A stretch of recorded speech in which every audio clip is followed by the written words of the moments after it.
Brand disclaimer. The views and opinions expressed by individuals on this platform, the callers plus invited guests, are their own. The information you hear does not reflect the overall views of all parties associated with this brand. We encourage everyone to research all things heard live or via archive for edification purposes. Discretion is advised.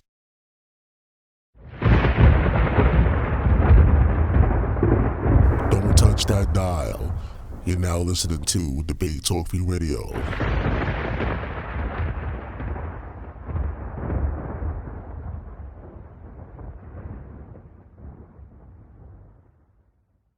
What's going on, everybody? How you guys doing? Welcome to another show. You're now listening to Season 9 of Debate Talk Free Radio. I'm your host, Sal Showtime. We are back with another new segment on the program, hosted by Emunah Israel, and it's called The Peer Review for You. That's right, The Peer Review for You. I'm going to let it break it down a little more what the new segment is all about. And, of course, tonight's topic is the TANAKH Challenge Accepted. All right, so let's get right into this. Let me see if I find her. I think this is Emunah.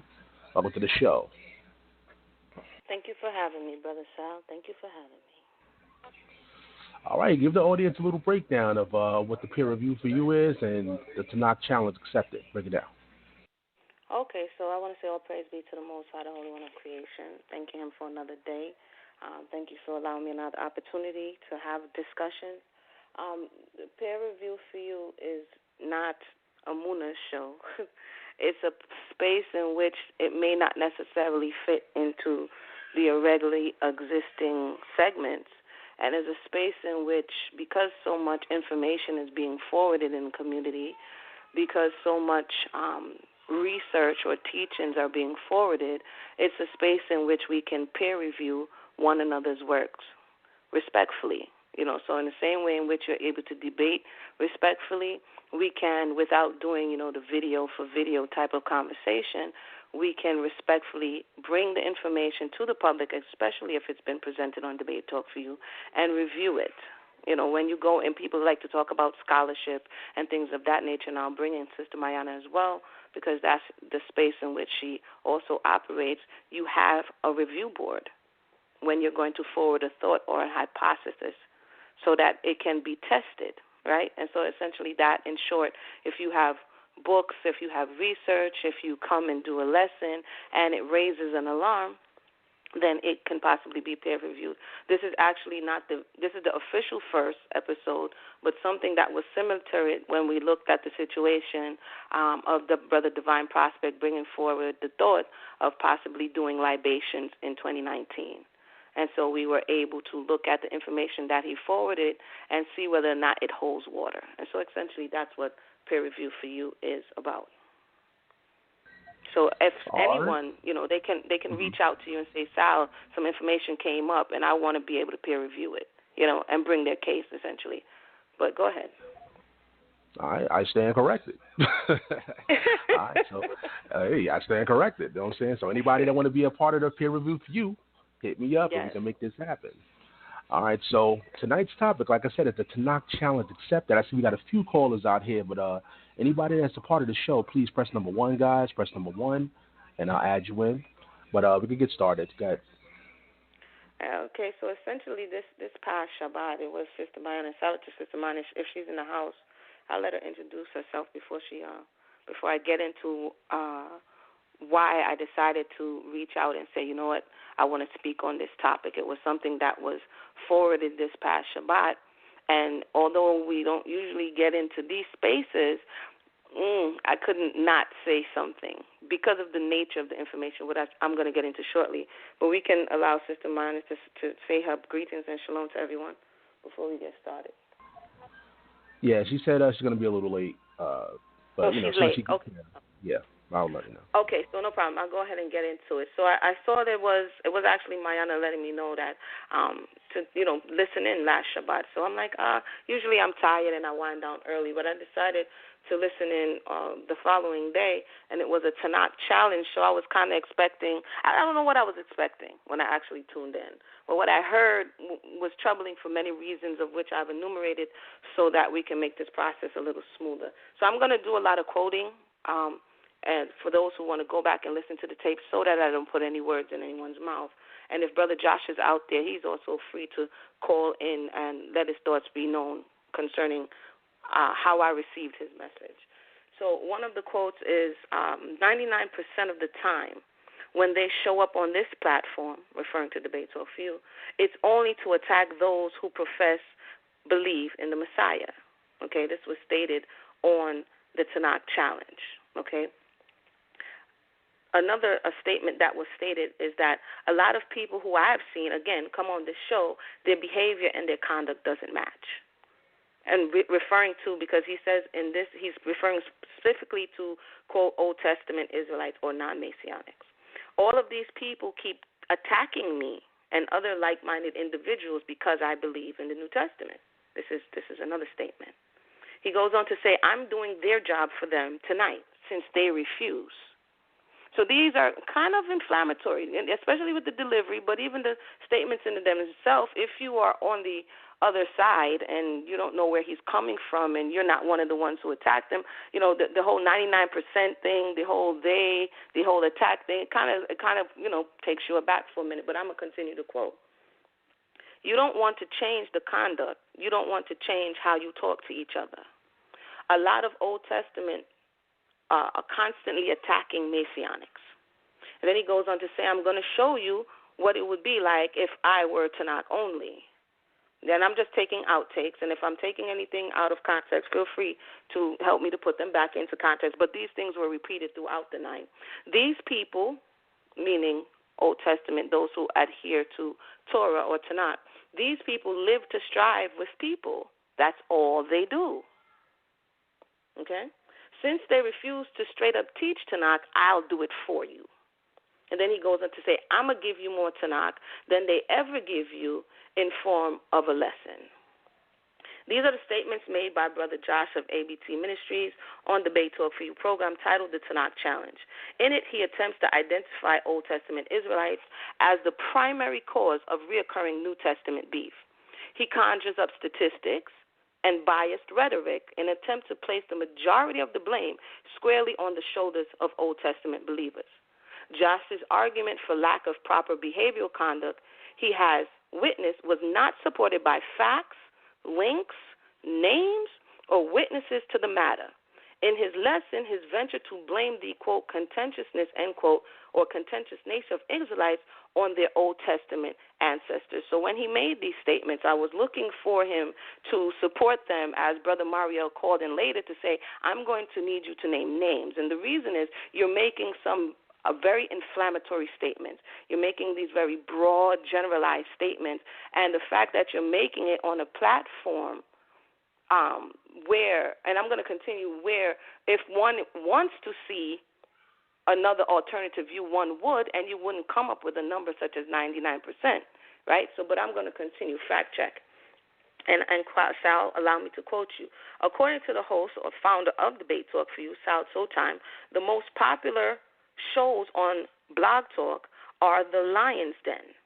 And this was said in Roundtable episode 18 at the 17-minute marker. A quick review of this will see that most topics that pit Old Testament versus New Testament garner the most social currency, comments, and views. Remember, this is fact check. So if somebody's going to posture in a position, they're going to forward the thought that Old Testament, so-called Old Testament Israelites are the ones who are causing the contention, then one has to support that. But if the host is saying that this show is named Debate Talk for You, it's the planet of debates, and when you get the most response for the people is on issues that are happening between the Old Testament and New Testament, how does the one put that squarely on the shoulders of so-called Old Testament Israelites? That is not just and is not supported, but I'm going to continue. The debate platform prides itself on professional-style debates that allows competing opponents to voice their cases.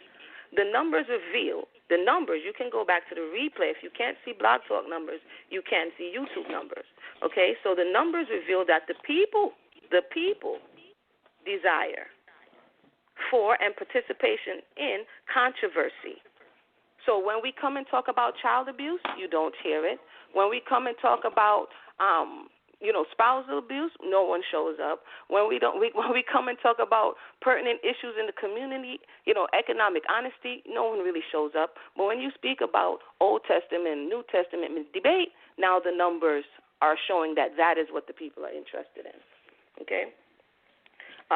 Other topics dealing with more reflective issues, such as self-accountability, are not widely celebrated as issues that stir up controversy. And I'm a personal witness to this, and this is why I took issue with the information that the brother was forwarding, because it's not as though what he could have easily done a search of Debate Talk for You and see that there are people on the platform for over 3 years who have been dedicated to shining light and dealing with behavioral issues, not just on one side of your belief system, but all people involved, that we can edify ourselves. But that wasn't highlighted, and I took issue with that. But I'm going to continue.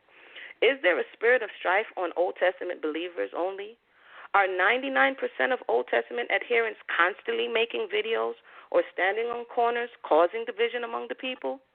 Is strife a human condition or a religious one? Once again, it was being painted as this is an Old Testament problem, and I'm going to show you why. And then, so the lens was kind of skewed. I'm going to continue. An information was brought up concerning Strong's number 7379. The word is resh beit ra'ib or resh yod beit ra'ib, meaning strife, controversy, contest, dispute, case, and law. Strife can be caused for righteous or unrighteous reasons. In the case of Abram's herdmen, Genesis 3:17, striving with his nephew Lot's herdmen, Abraham decided the case should be dealt with by placing some distance between their employees. Lot was given the choice to choose one direction, and Abraham would choose another. Lesson. What is the lesson that we learn? Because once again, there's also a thought being forward that so-called Torah people who are subscribed to Torah and not necessarily the narrative in the New Testament do not teach, okay? So the lesson, or one of the lessons that could be learned in that situation, is that sometimes strife is caused by limited resources available to a group of people. And in order to reduce the probability of strife, each should have their own space. So in the case of Abraham, they had big herds, and Lot has his herd, and it was causing an issue. And Abraham said to Lot, why should we struggle? We are kinsmen. You go your way, and I'll go mine. I don't have hatred to you. I don't have any malice to you, but we do need to separate. Okay? The reasonable solution can preserve a relationship by providing the breathing room needed. So we're going to take lessons from this as we talk about strife, and not just talk about who we think is causing the strife, but look at the real root causes of the strife and then see what we can do as a result of it. For those who are just joining, we're talking about peer review, and I'm presenting the information that I found based on the lesson that was brought forward. The old adage that came to my mind. Just to let you know, sorry, Mayanah's actually here. She's here. Mayanah, say hello. Okay. Hey, shalom, everybody. Hey, Lala Tov, sis. Lala Tov. We're getting into it. When I get to, I'm going to bring you in. That's what's up. All right. So the old adage that came to my mind was that familiarity, and I know we've probably heard this in our spaces, breeds content. Okay? Familiarity breeds content. And there's another saying that says liberty comes through carelessness, right? And so people will take liberties of others because they're familiar, that they feel that they can disrespect others or pass boundaries with others, okay? And this is not necessarily correct. All right. Exodus 17. The children of Israel, Ra'ib, or strive with Moses in the wilderness for water. I'll read it shortly. 17. And all the congregation of the children of Israel journeyed from the wilderness of Sin after their journeys according to the commandment of the Most High, and pitched in Rephidim. And there was no water for the people to drink. Once again, we're talking about limited resources and strife in this particular situation. And 17:2. Wherefore the people did chide with Moshe and said, give us water that we may drink. And Moshe said unto them, why chide with me? Wherefore do you tempt the Most High? And 3, and the people thirsted there for water, and the people murmured against Moshe and said, wherefore is this that you have brought us out of Egypt to kill us and our children and our cattle with thirst? Again, I adjure you to read the fullness of the chapter.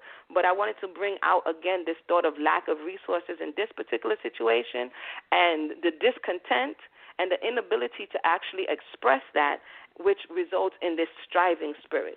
In the above situation, it is important to note that Moshe was also called to walk by faith. He was called to lead the people out of Egypt and experienced many trials along the way, meaning the Most High is like, Moshe, you got to trust me too. So Moshe didn't have all the answers at that point. The people, you know what I'm saying? He had to beseech the Most High and pass the word on to the people. The wilderness, if we imagine the wilderness, it was a barren place, one with unexpected situations and circumstances. This unnerved people who were used to the harsh conditions of Egypt but new to the wilderness. So even though Egypt was pressing them hard, kind of like Babylon, America, or wherever you're scattered, it's pressing you hard, but you're kind of accustomed to it. And this new terrain of the wilderness is all new to you, and it unnerves you, it unseats you, it makes you uncomfortable, which makes you more susceptible, if you haven't learned to govern your spirit, to striving and contention, okay? I'll go on.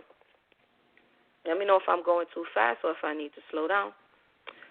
Similar to the conditions of diaspora, if you walk to your kitchen or your bathroom, you expect water to flow from your tap. And if and when it doesn't, the natural response is to panic.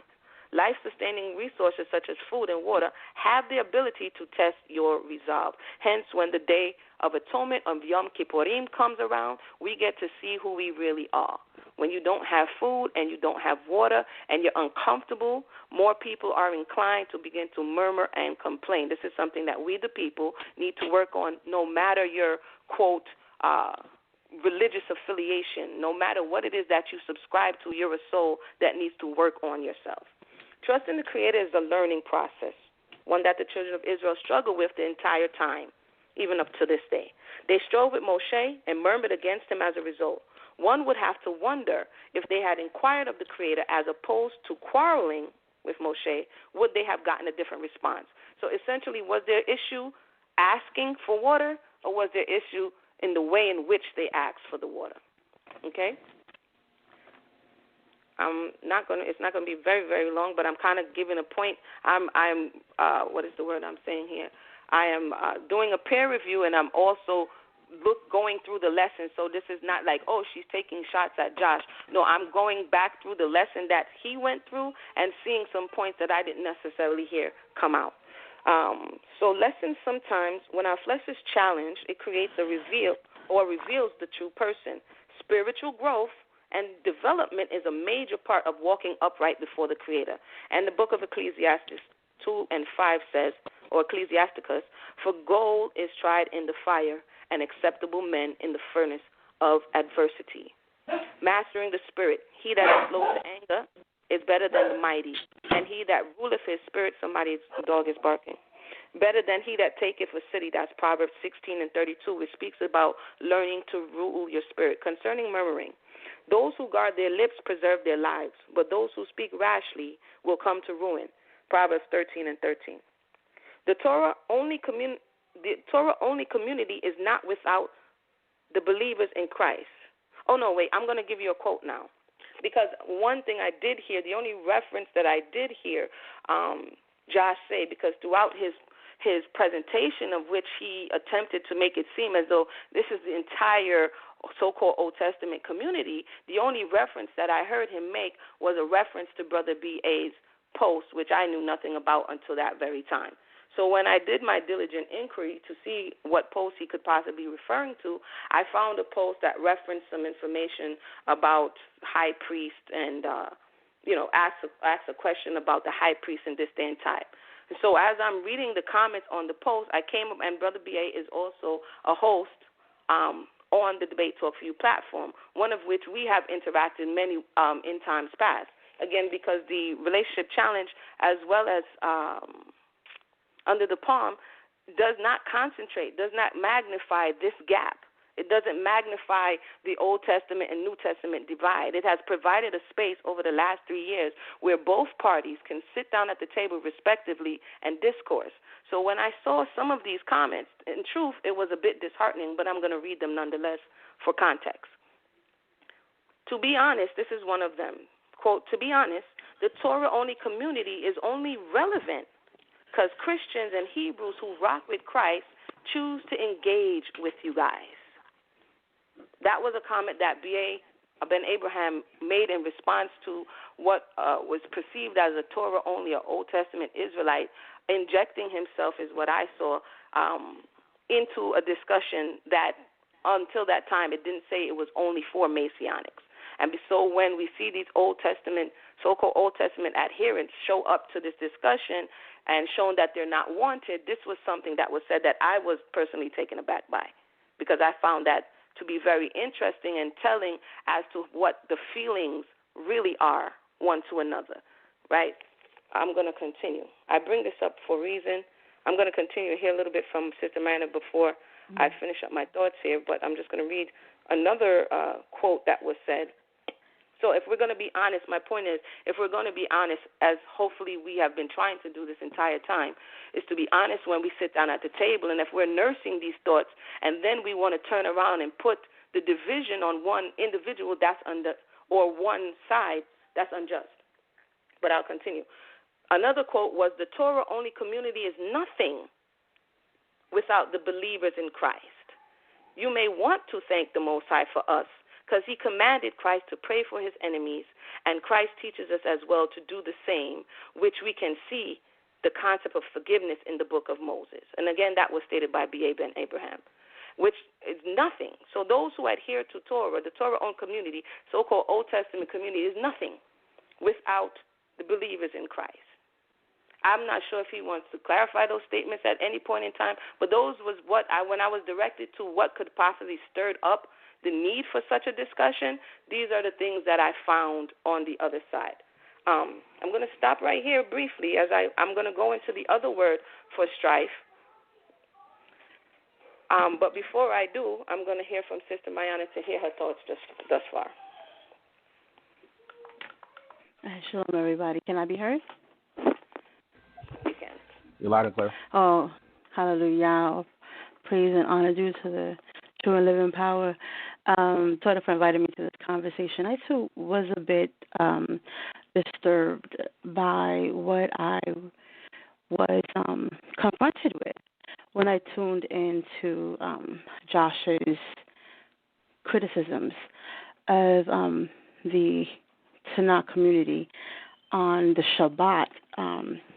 One of the things that I found interesting is that he was alone, and I don't know if you had a chance to touch on that, but he was alone on the platform and already at like 8,000.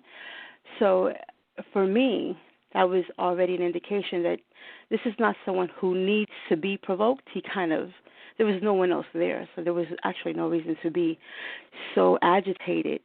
And then there was always this promise of talking about the Torah, and it took at least, 15, 20 minutes for that to happen. There was a lot of shots, a lot of daggering, a lot of, it was like indirectas that were meant to agitate Hebrews that were not willing to subscribe to Yahusha or said that they were dealing or staying within just the Tanakh part of the sacred texts.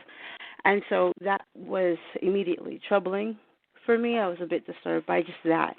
And then when he did go into the Torah, I thought that it was interesting that he went to the last book. He went to the back of the Torah to pick up something that he could, kind of wiggle in front of the listeners. And there was a lot of also taking the conversation hostage. And these are my observations. The beginning was my observations about the way in which Josh chose to deal with this presentation. And for me, that's important because he's setting up this idea that he can do it better than Torah people have done it, and that there's all of this contention that, as Emunah, I did hear Emunah bring out, that supposedly is seated in the Torah community or the Tanakh community, and is not to be found among the Messianics, or not in any noteworthy degree, because he does reluctantly mention that there are some Messianics, and I think that as this conversation continues, we'll be able to maybe shine a light about that number a little bit as we give you some examples. about that particular assessment. But that was interesting that he goes to the back of the Torah to try to find something. And he hones in on this word strife, and it's great that Emunah is giving you a lot of discussion about this one word. But what he doesn't do, which again is a bit disturbing for me, is that he doesn't include all of the characteristics that are listed there. There's a list of 3 in that one verse. It's talking about the 3 things that Moshe is saying that he cannot bear alone. And there are 3 characteristics. So he's going to say that strife is the characteristics of the people. Then he must also acknowledge that this idea of cumbrance is something that the people are grappling with. That this idea of burden is also something the people are grappling with. And that's when we come to this 3rd thing that he skips all the way down to, and that's strife. So strife is not existing in a vacuum. So strife, as Emunah pointed out before, is not a Hebrew condition or a condition you have when you don't have Yeshua in your life. It's because there are these other things at play. Israel has left bondage.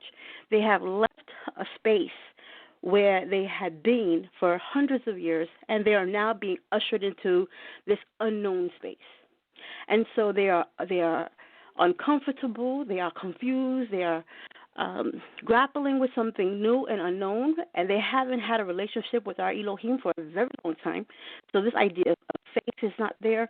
This idea of rest and comfort is not there. They're very uncomfortable, so uncomfortable that had he gone to Exodus, which is not that far, like Genesis, Exodus, Leviticus, Exodus, it's right there.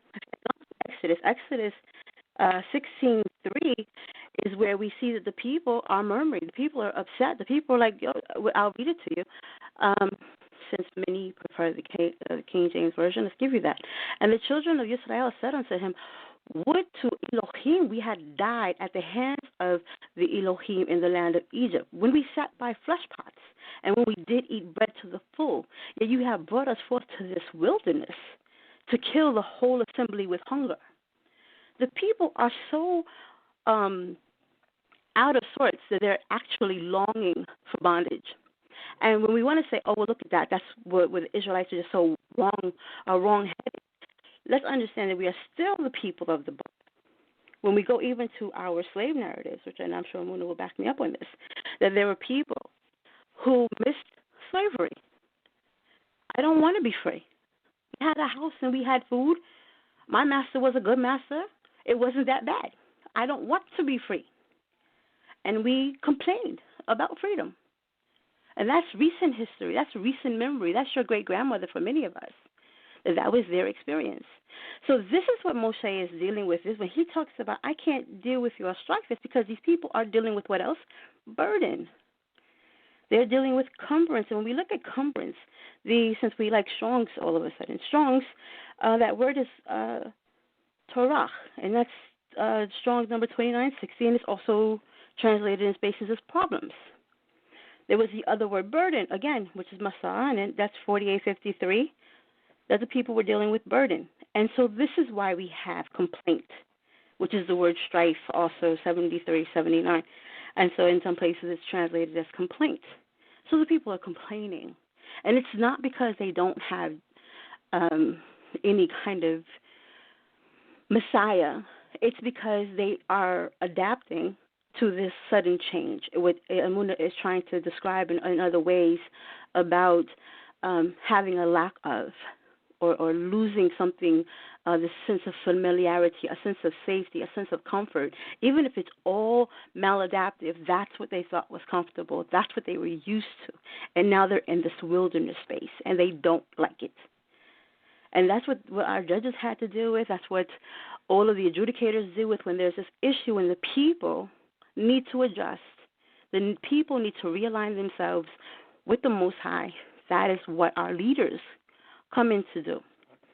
I will close by also, just for this round of conversation, and obviously I encourage everyone who's listening to call in, because honestly, I don't know where to put a person who hopes to teach anyone or have a conversation with anyone who doesn't allow another person to speak, who will insist that the producer mute them so they're the only voice in the room, or that they take the conversation hostage by putting thick parameters about what can and cannot be explored in what they're presenting. It's all very, very weird to me.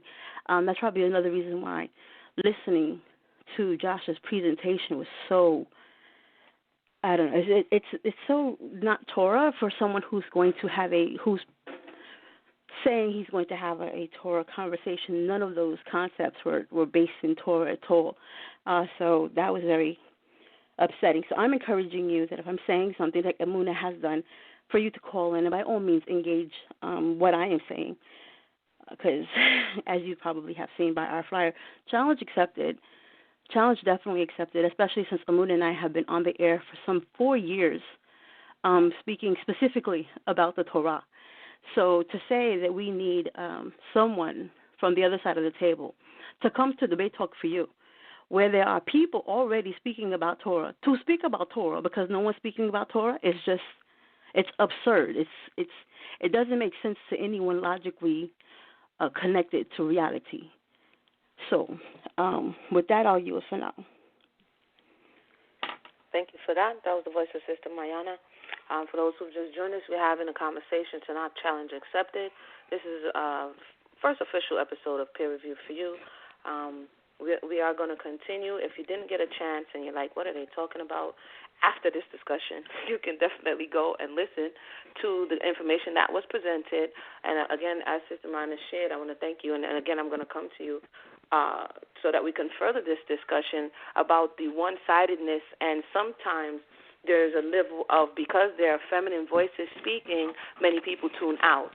And when many people tune out, then they show up to the conversation and say, hey, we should be having this conversation, not acknowledging that the conversation is already being had. To say people are not reproving people for things that are awry, that's incorrect. To say that nobody is willing to speak up and say when behavior is off, that is incorrect. Unless the individual or individuals are willing to do diligent inquiry, one could not come to a platform such as this and give a figure as 99% of them who come here want to come for strife and fighting and contention.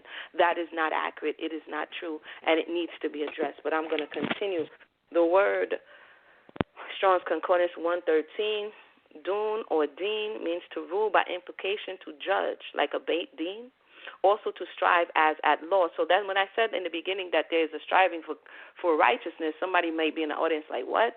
When somebody's at the law and you're looking for righteousness, like in the cases of the daughters of Zelophehad, I always say it all messed up.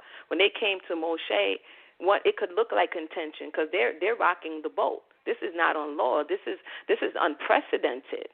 And they are pushing forward at law their right to inheritance. You see what I'm saying? So sometimes when something is not there or something can potentially be unjust, you have to raise your voice up and speak to that issue so that it can be put on the books, so that it can be reassessed. And so that's what I meant when I talked about striving for righteousness' sake. I'll go on. To contend, to execute, judgment, judge, minister. This is another word that sometimes in the Strong's Concordance is translated as strife. Okay, a strife or to strive. This term first appears in regards to mankind striving with the Creator, Genesis 6:3, when mankind is out of universal alignment and willfully chooses to disobey the will of the Creator. Strife or this contention and confusion result. This is evident in the story of the Tower of Babel or Babel. The builders of the tower wanted to, quote, make a name for themselves, end quote, an act which the Creator took issue with. They also desired to accomplish a great human feat that challenged the Creator. And they said, let us build a city and a tower whose top reaches to the heavens. And you can go into, like, the book of Jashar, and it goes a little bit more into, but just strictly adhering to what the Tanakh says, this is what they said. What lesson can we learn from this situation? When people come together on one accord, and that accord is not in accord with the Creator, expect for communication to break down and controversy or strife to arise. So we have spaces where people are coming together, supposedly on one accord, right? But that accord is, you can be in one accord with wickedness. So when that accord is not in relationship with the Creator, you're going to have communication breakdown. You're going to have strife. And one of these issues that's causing the major contention, and that I have to say is being exploited, is this Old Testament, New Testament so-called beef. To say that one side, and we had 3 sessions, and I'm going to come back and speak about it, of a Messianic divide discussion. If you missed that, feel free to go back and refer to it. One of the complaints or concerns was like, wow, y'all are not going in. Because the intention of that discussion was not for strife or discord.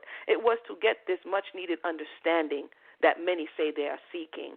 But it didn't necessarily always turn out that way. But if you go back and listen to the tape, then you can make your own choice and decision from there.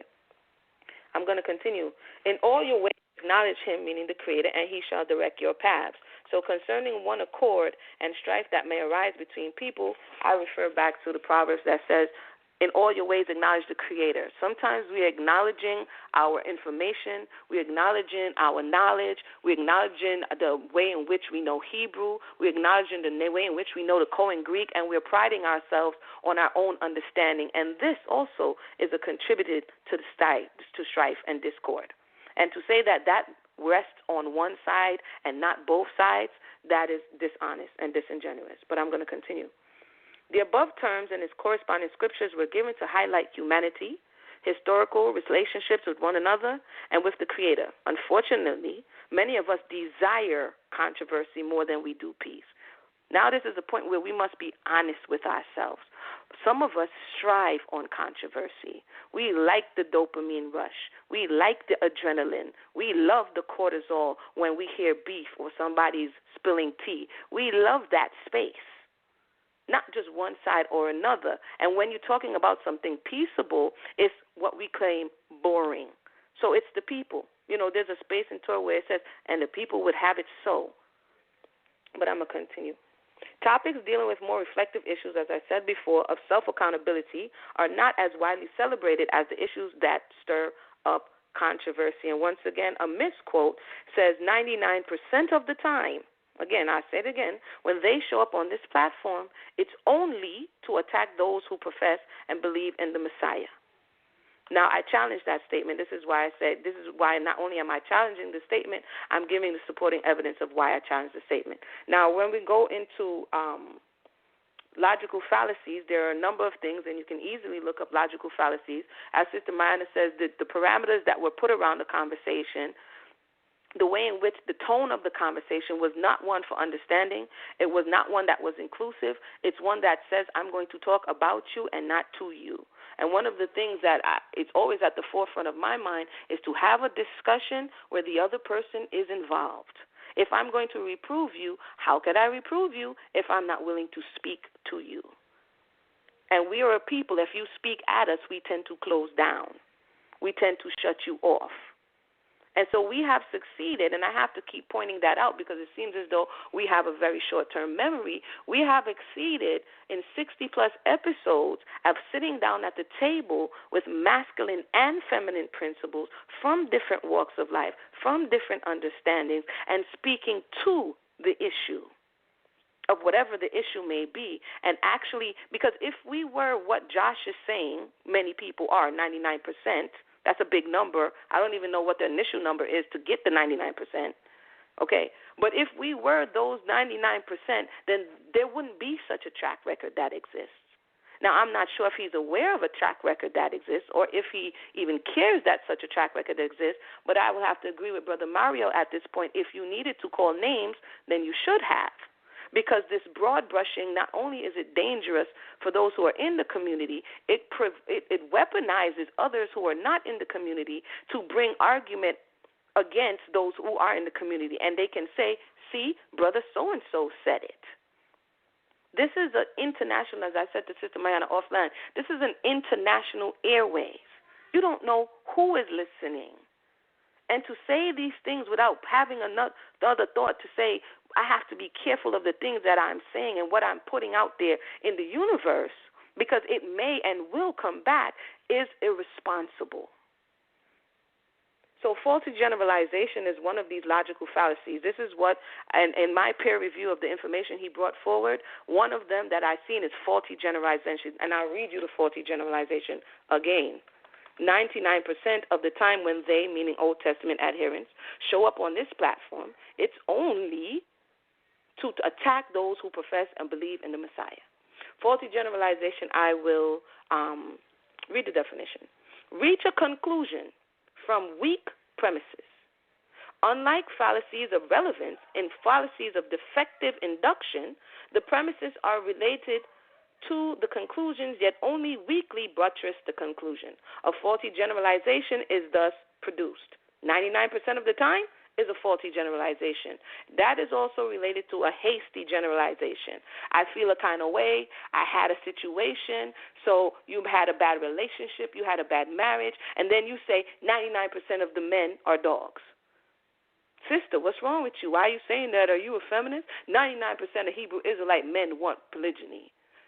You see what I'm saying? These are hasty and faulty generalizations. And when we say these things, we find ourselves in hot water, because when we begin to actually speak and actively listen to others, we'll find, wait a minute, that's not the case.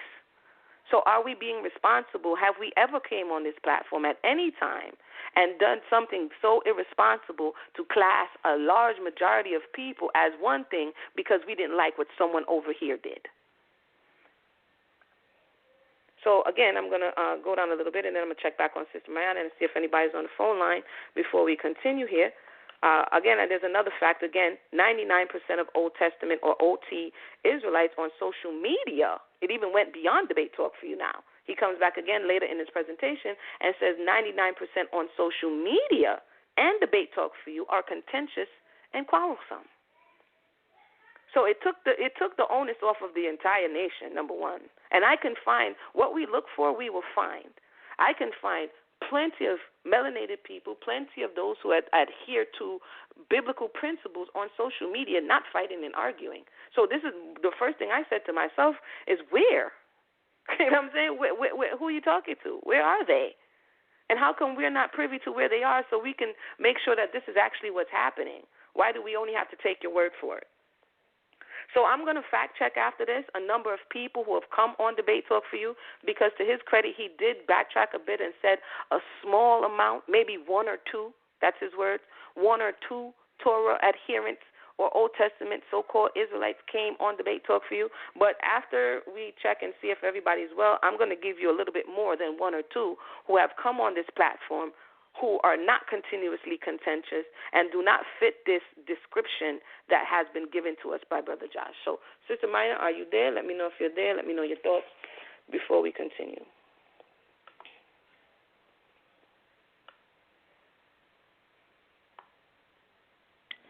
Shalom, can I be heard? Yes. Okay, cool. Interesting. I would say that we satisfy the criteria of 1 and 2 already. So I think we satisfied that. And not only are we on Debate Talk for You, we are fixtures on Debate Talk for You, so it'd be really kind of hard-pressed to miss it. Except, you know what, maybe because we don't go around waving our Torah flag, and that's why you don't know, because we're not being contentious.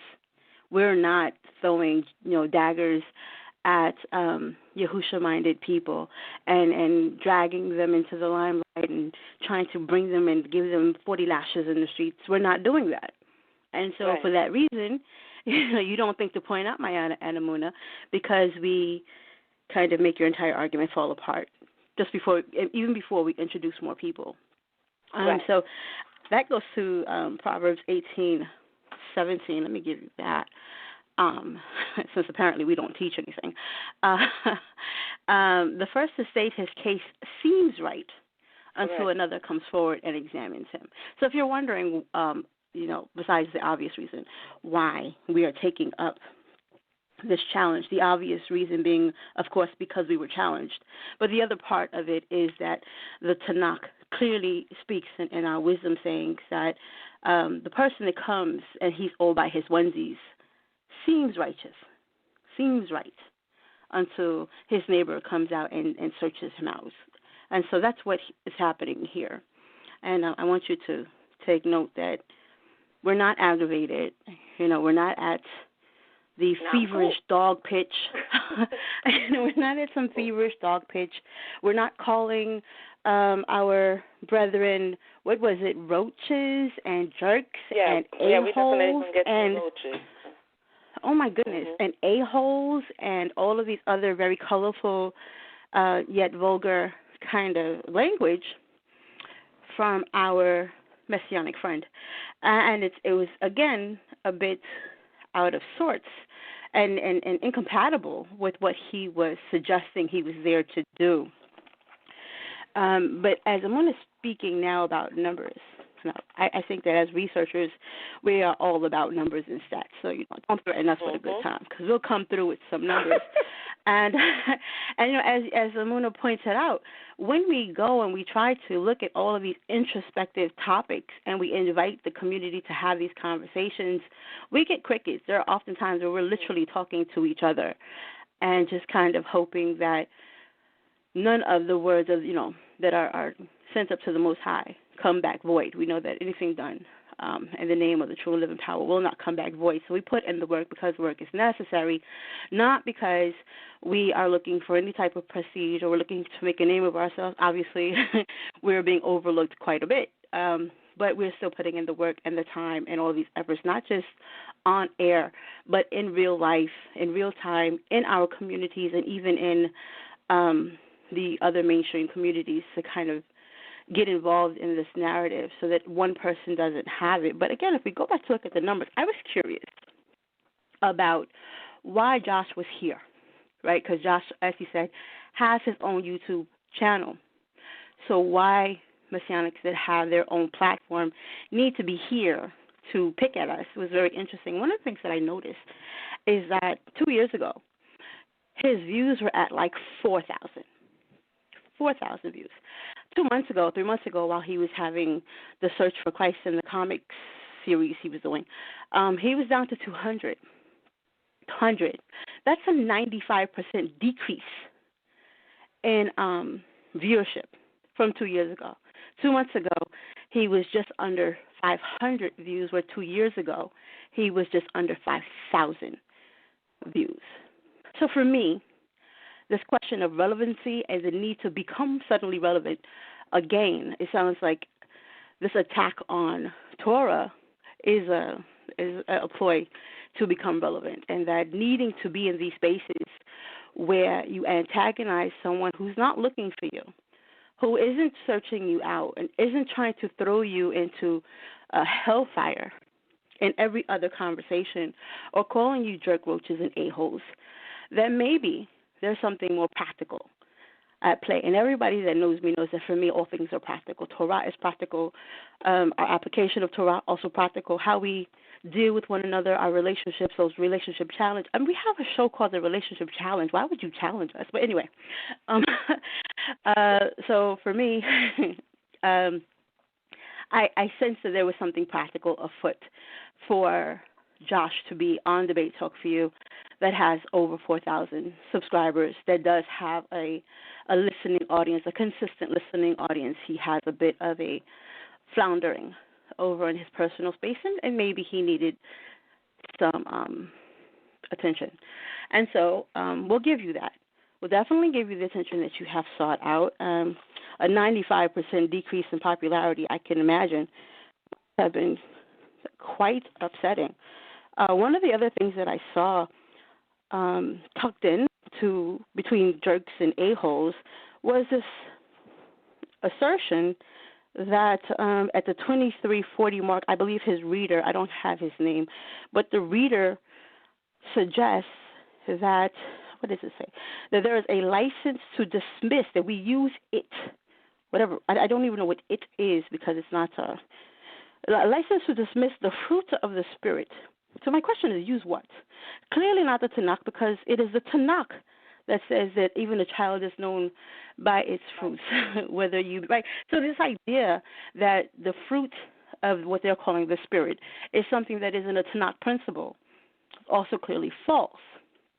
So along the list of the many imaginary accusations that are being lobbied against us,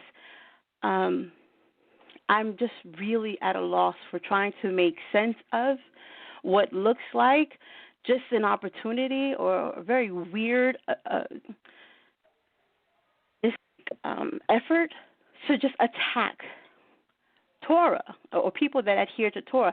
The problem, in my experience, what I have observed, is that when someone says that they do not have the same relationship or dependency on Yahusha, that is considered contentious.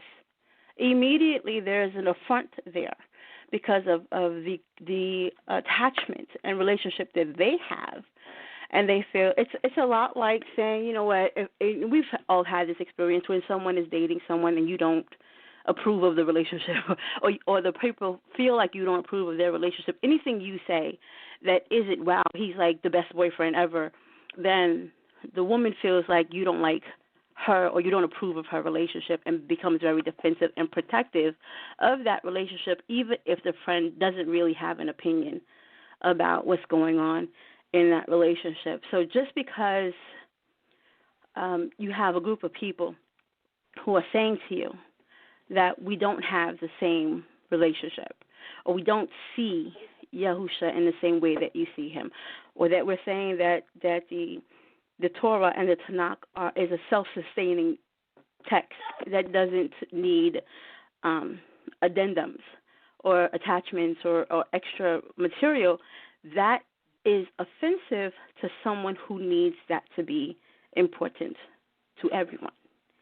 And if it isn't, then it makes it seem as if, for some, in my experience, that they appear to feel as if there's a judgment against them, even if you don't state a judgment against them. And that's a difficulty that has to be addressed also. Like you said, like Emunah said earlier, if we're going to be honest, we have to look at what's really triggering some of these defenses. Some of these defenses aren't even stated. We're not, in cases where for Tanakh only individuals are not actively or aggressively casting people into hellfire. And I keep saying that because it's such a common reoccurring event or kind of retort from the other side, from the self-proclaimed messianic right, that this is where everyone else goes. Did you mention the person, Franklin, that we had like this whole issue with over the winter months? No, these last winter months. We're gonna bring it in. We're definitely gonna address so it. I don't want to skip ahead because I know that no you're problem. We're gonna bring that in, and like I said, I kind of thank you for that, Sister Man. I kind of chronicled the thoughts so that we weren't all over the place, and they're really succinct for the listening audience to be able to go back and follow and look for themselves. And again, because this is peer review, this is not, them sisters is coming for me. No, this is peer review. You presented the information.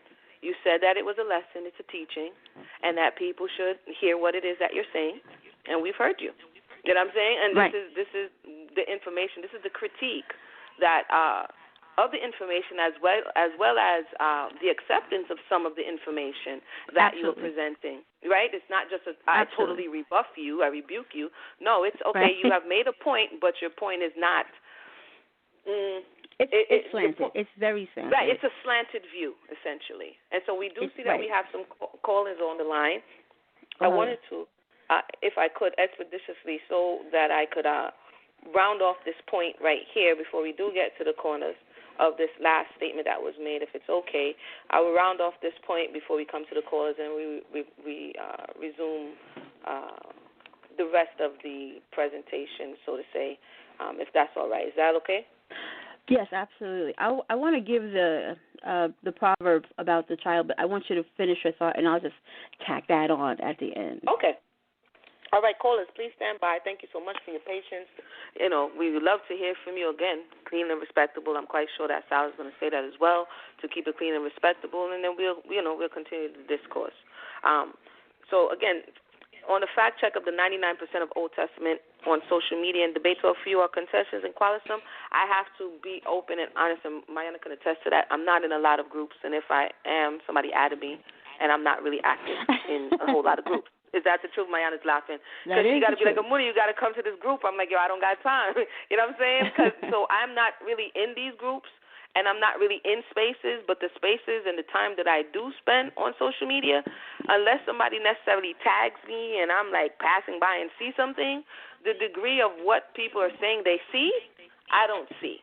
So I'm not discounting that somewhere this is happening, but if we're going to bring what is happening in private somewhere to the public forum, it's only fair that we invite that somewhere here so that we can have some context to the conversation. So concerning 99% are contentious and quarrelsome, which I disagree with, more than one or two, so I'm going to give you more than one or two, of people who actually came on Debate Talk for You, and are not necessarily contentious and quarrelsome on social media. So this 99% is just null and void. Okay, first we have Nazi Yeshuvel. He's been on Debate Talk for You a number of times. His YouTube channel is Nazi TV as well as Spiritual Development Channel. Of those who have known him, he used to do debates some time back. He stopped doing the debate. His channel teaches and highlights spiritual aspects of things that one may encounter in this walk. He personally is a third-generation awakened Israelite. He takes the stance of unity. He's a part of a Hebrew community in Georgia who has acquired over 140 acres of land, and they have an open invitation to Israelites, period, or people who are positive to come in, as well as, his name escapes me. But, again, he's with a group of Hebrews in that space who is pushing positivity, farming, growing, spiritual development, things of that nature. We also have more than two. I'm going to call these more than two. Moreh Yeshaya Yisrael, who's taken to the platform to discuss topics such as understanding Deuteronomy 28, Assyria and Babylon today, because the claim was no one is teaching. The only time they come is to argue and contend. So Moreh Yeshaya has been on here, and Sal would know because Sal is the one who facilitates those who are able to come onto the platform. So I'll also give Sal an opportunity to say, not so or so. Understanding Deuteronomy 28, Assyria and Babylon today, Israelites in history, beef history, and I listened to this brother about the slave trade because if anybody knows, that's one of my subjects, as Sister Mayanah says. And that's one of the subjects that I like to study. And so I've listened to, and he has a lot of good information on slave trade history, and he also gives sources. Brief history of the transatlantic slave trade, of which he's taught on the Debate Talk for You platform. Okay? He's came on here numerous times, and his name or title of the YouTube is Moreh Yeshaya Torah Lessons. This is for those who say it doesn't exist. Rabbi Akweti has come on here, and we have personally spoke to him on the Relationship Challenge on more than one occasion. He's a Ghanaian Hebrew. He's an author. He's a speaker. He's participated in a number of forums. And his YouTube channel is Akwete Ama YouTube. And his second channel is A Taste of Text. Moreh Yiftach Ben Dan, I personally listened to a test show that Sal allowed to come on the show, and the statement was that if it gets views, if it gets support, then he would bring it back. I didn't see it get back, so one would have to conclude that it did not get the support for it to come back. So Moreh Yiftach is a part of the DCB congregation in Brooklyn, New York, and he can be seen teaching Torah, the portion, the half Torah, running services from week to week on the DCB channel. Again, he did come on Debate Talk for You and did a lesson called False Prophets, The Demise of a Nation. And in 2015, Showtime invited myself personally. This is why I felt compelled to speak out. And I invited Sister Mayanah, and we both helped facilitate over 60 discussions. They were not debates. They were not arguments. They were not contentions. They had Messianic, so-called, and so-called non-Messianics. We had a long-running Brother Awar. Shout out to Brother Awar, wherever you are, the swordsman. Brother Awar was on like 2 seasons to 3 seasons of the Relationship Challenge with us. And everybody who knows Brother Awar knows his stance. And we were able to speak about information from is sex marriage, did the Messiah do away with divorce, is birth control legal, and Brother Awar showed up week after week. And the fact that he believed in New Testament or subscribed to who he calls Yahweh Shai did not stop us from having those discussions. I will continue. So I'm going to read, and I did read a few of the titles, but I'll read them for those who may be new. We had practical application of Torah concerning marriage, divorce, and separation. We had who's your master? Should women call men Lord? We've had is birth control lawful? We've had did the Messiah abolish divorce? We've had should a woman be on the front lines discussing scripture from under the palm? We've had all rituals righteous. With that's just a few. So, and then again, like I said before, in the end of TRC season 8, season 8, we had 3 sessions of the Messianic divide. And so I say all of that to say, why is she enumerating or going back over these things?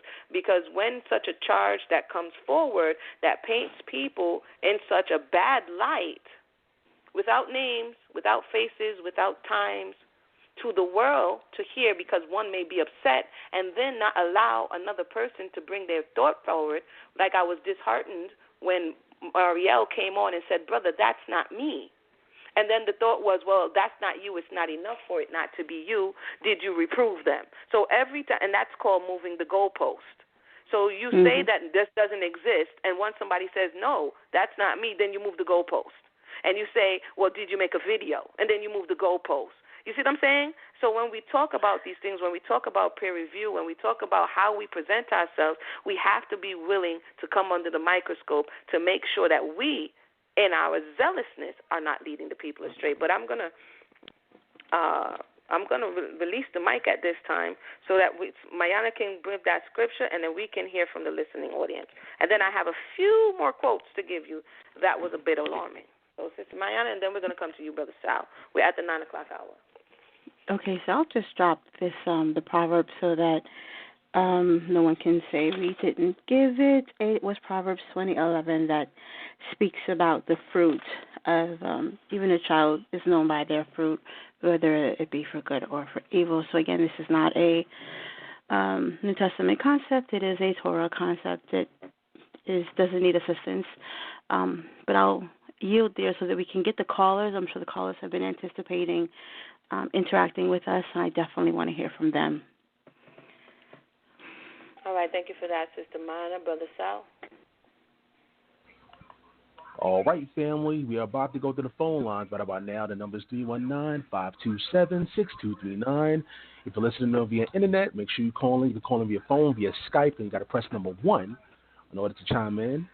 All right, so let's go to the phone lines. Go to 678-497. You're live.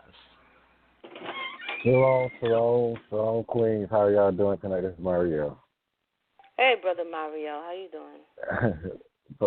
I'm good. Also, throw out for the shouts out as far as like getting my point. And whenever y'all two, I already say whenever y'all two get together, it's like listening to Emunah Deborah and Emunah Ishtar. Y'all are amazing. Told out for accepting this challenge. Hopefully I won't take up too much time, but I do want to get some points across about the whole things on the debating and everything. If we understand how laws are set up, laws usually come into effect because of a certain strife or certain debates or certain matters that are at hand. One verse I would like to bring out would be Exodus 18. Mainly starting at verse 17, where Moshe has an issue with Israel as far as him being the only one there to actually separate matters between people, and you can see that he's in a meeting with his father Jethro as far as giving counseling. So I want to read this real quick before this, and then I also want to kind of, if it's possible, get to a point that I was trying to make on last Friday about where a point that I was trying to prove, but of course I was cut off several times and wasn't able to even reach my point. But about the debating thing, I said in verse 17, Moshe's father-in-law said to him, "It's a good thing. The things that you do is not good, for surely you wear away both you and his people, that this is with you. For the things is too heavy for you. You are not able to perform it yourself alone. Listen now to my voice. I will give you counsel, and Yah be with you. You represent the people before Yah, and bring the causes to God. You shall teach them the statutes and laws, and show them the ways in which they must walk and the works that they must do. Moreover, you shall provide out of all your people able men, such as fear God, men of truth, hating unjust gain, place them over them. And they shall rule over thousands, rulers over hundreds, rulers over 50s, and rulers over 10. Let them judge the people at all times. It should be even that every great matter that they bring to you, but every small matter shall be judged themselves, so that it may be easier for you, that they may share the load with you. If you are willing to do this thing, and God commands you so, let it be your will. Then you will be able to endure, and all of these people also to go into their places. Moshe listened to the voice of his father and did all that he says. Moshe chose able men out of Israel and made them heads over the people, rulers of thousands, rulers over hundreds, rulers over 50s, rulers over 10s. They should judge other people and bring the hard causes to Moses, but every small matter they should judge themselves. The reason why that happened was because there was a lot of issues, a lot of debate. That's what we were talking about, that was going on to people and needed to be edified. They needed to be edified of how they should deal with laws and how they should deal with certain judgments among themselves. Also, you can see this continuously, even with the whole selection of when Solomon was trying to take the crown, who was rightfully heir. That's a certain debate. So there are certain issues that comes up with Israel where debate is necessary in order to understand how people should work with and what matters should be, how matters should go. Okay, so I just wanted to kind of make that point. Also, getting back to what I was speaking about, because on Friday before I was kind of cut off under the matter of what lessons did I bring up that I taught that wasn't really an attack on the Yahshua character or trying to bring strife or whatsoever. Is an Old Testament prophecy fulfilled.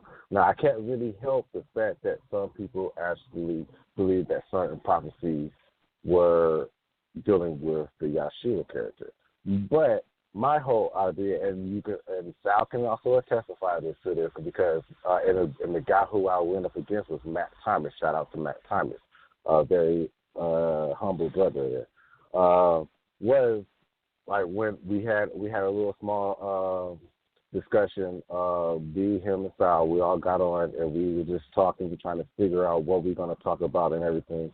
And a certain topic came up, and I was like, well, no, I technically don't really think that, because I do believe that all prophecies were fulfilled. Well, Matt decided that it wasn't me. It wasn't my idea to come up with this certain topic or this certain lesson, but it was Matt's idea to come up with it. So I wasn't the one who presented this to actually argue this, but my whole thing is I'm out trying to prove that the Torah or Tanakh is actually a history book.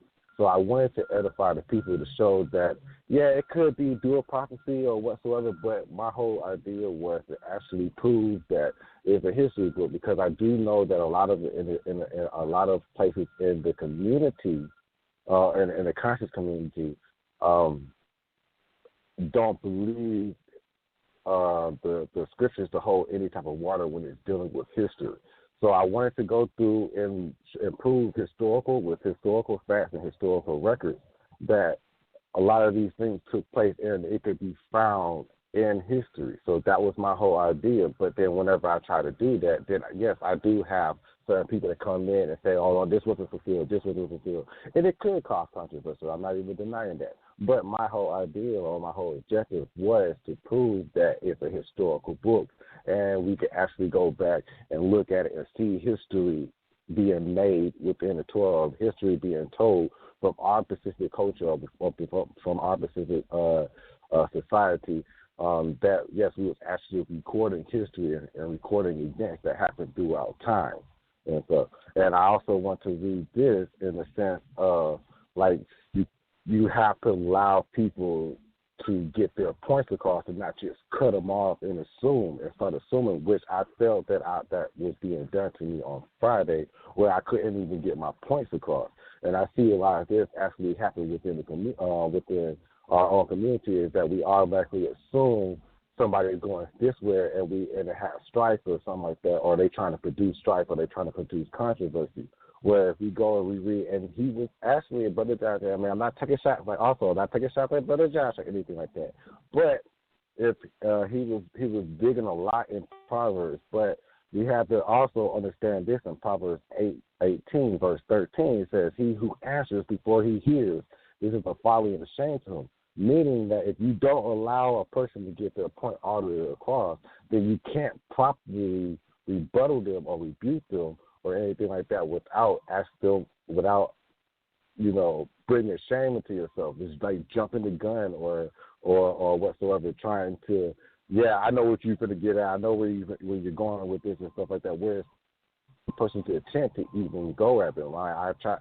Sal read it for me that no, I wasn't trying to make an attempt that I'm trying to cause strife or anything like that. What I was trying to do is just trying to make it the whole point that it's usually all of the community that actually have both of these, they're from both sides that have this certain issue.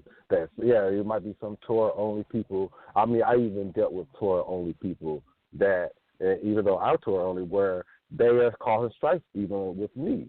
So I'm not even saying that that we are not responsible on our side as well, or in our community as well, of causing strife, but it comes from both ends of the bargain, and I believe that it's probably equally compatible to where both sides are doing this, and we have to learn we have to sometimes either. If we're going to debate, we need to debate with the intentions of trying to edify, or trying to learn, trying to understand, and not just trying to be right. It's a difference between trying to be right and being correct. And we want to aim to be correct, not just be right. Because if we try to be right all the time, then we can just insert our own thing and say, "Oh, I'm right, I'm this, I'm that." Where if you're correct, we actually have facts, and we can actually prove that we are correct. But that's pretty much all I wanted to say, though. Toda for allowing me to say my piece. You're welcome, brother. Thank you so much, Brother Mario, because he was one of the brothers.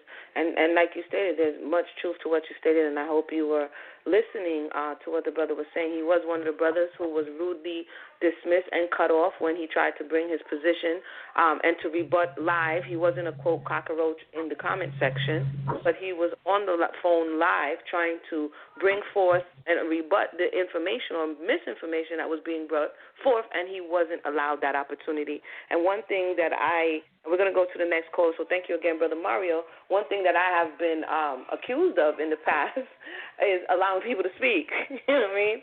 Because like you said, if I can't hear out the matter, if we don't have the patience to hear each other's matter out, even though we don't agree, this is another reason why we can't move forward as a people. Because we don't have the patience to listen. Somebody may take a little longer to bring forth their point. But we lack tolerance with one another because we lack respect for one another. And these are the root causes of our strife, contention, and indifference. And so to try to paint it on, because you subscribe to this and you subscribe to that, no, because you may have more patience and respect for your boss or someone else who you feel that has something for you. But if you look at your brother and your sister and you feel like they don't have anything for you, or that you can't come up off of them, then sometimes we feel that we don't have to respect one another. And so if nothing else was learned in the tenure here at Debate Talk for You is to allow someone else to speak. So with that, I'm going to go back to Brother Sal to see if someone else is on the phone line. All right, family, once again, the phone lines is open, y'all. 319-527-6239. You can call in via phone, via Skype. Press number 1, and we'll add you in the conversation. Let's go to the next caller, 530-763. You're live. 530-763. Are you there? Good evening. This is Brother B. out of Sacramento, California. How y'all doing this evening? Good evening. We're well. How are you? I'm good. I have one. Hey, shalom. Greetings. I own up to everything I do online. And Emunah, I understand the point you're bringing out. But if my comment disturbed you, hold on, first, let me just say this. You decided to skip the whole paragraph, a paragraph at the start, at the beginning of my point, in a response to a person, because let me just say this overall. The post that I put out was for those who believe in Christ as the high priest. It was an invitation for those people, because we have people in the Messianic community who call themselves, or who claim to be Messianic, who say that they're the high priest, and according to our belief, who recognize Christ, we recognize that he is our high priest. So clearly the post was for those who recognize Christ. It wasn't an invitation for those who don't recognize Christ. And the reason why I responded the way I responded, because the individual who came on the post, he started attacking. But let me just read the first paragraph that you negated to read, if you don't mind. No, you're free to do so. Most definitely. Let me get to it. Hold on. Yes, here it is. And people know I get straight to the point. Where here we go, misery loves company. Clearly it seems that a good portion of the Torah-only community has nothing else better to do. So they will call themselves taking cheap shots to support and oppose their lousy, whack view of Torah. Those who attack the Messiah. Those who are attacking. I didn't say all Torah-onlys. I said those who attack Christ. That was my point. That was the point I was making. So, but I see your point, and I understand clearly. But before you out me publicly, I thought that we had enough respect for each other. If this comment did disturb you, that you could have hit me up personally. I thought we've done that before when there was some miscommunication or something that may have offended you. I thought that we were supposed to be adults and conversate about it. We've done this before. There was a time to where we did the Messianic divide, and there was some tension between us. And what did I do? I didn't out nobody. And that Messianic divide is public. There was some tension, some somewhat tension that happened on the first or the second episode. I can't remember. But there was some tension that was obvious. But did I go out publicly and just say, well, I don't know what's up with so-and-so and them? No. What I did, I decided to, you know what, let me man up, because I know I can be passionate. And sometimes at times I can get too passionate to where it may offend people. Let me man up and let me call these sisters and let them know, hey, if there's anything I said, I apologize for it. It was not an intent to attack. It was not to intent to incite or to provoke you. I just sometimes get too passionate. So according to the Torah, I thought that's what we were supposed to do. If there's something that we do to offend each other, we should privately deal with it. That's if these comments offended you. Oh, okay. And I accept what you're saying, Brother B.A. And I just have a few questions. Because, again, if the conversation from Brother Josh occurred in another space, right, is it safe to say it occurred in another space that prompted and I know you're not him, but he referenced your post, right? This is what led me there. I didn't even know the post existed, okay? So in doing research for this challenge that was public, the only thing that was referenced was your post, okay? And so when I go to the post and I see the transaction that's happening between so-called OT and NUT, and as you said, you are on the platform, and we have spoken in other spaces behind the scenes about things that were said in public. Now I'm viewing what is being said in public, right? And so I didn't take it, because of the things that I've observed in the past, I didn't take it like all up in arms, like I necessarily have to, address this with Brother B.A., but the way, my point of sharing that is the way in which we're making these statements in public places, such as not you making that particular, the statement that you made that didn't, I understand the context of what you're saying, you were responding to someone, but the way in which you're responding to the person pushes everyone under that banner, so-called banner, into this space. The same space of which Josh used to support his 99%. Do you understand what I'm saying? So I do understand what you're saying to say take it aside, but in relation to this rebuttal or in relation to this review, it's reviewing if the information is about contention in the community, if the information is about who is forwarding a position of contention and strife, and a statement like that you made, which is highly inflammatory, right? It's highly inflammatory, and it was made in different ways, then one will have to look at that as well. And I accept what you're saying that, hey, take you to the side, but I would be negligent if I didn't say, and I could have given you a heads up to say, hey, I'm going to quote you, BA. I'll take that. I could have given you a heads up to say, I'm going to take that. I'm going to quote you. But I couldn't leave that off the table, given that this was the only thing that was pointed to that could have caused this what we experienced on Shabbat, no less. Do you understand what I'm saying? For someone who has sat down with us, from someone who has been invited to the table, so someone who's had these discussions and had not experienced what he's saying. When people say, well, who comes to the defense of those who don't fall under that banner, I don't see it. Who is saying, no, that's not totally true.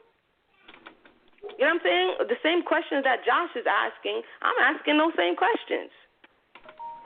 Who is saying that? So like I said, definitely, I thank you for calling in, and thank you for letting me know your concerns, you know what I'm saying, of the way in which I presented it, and not, giving you a heads up to say, listen, BA, I'm going to quote you.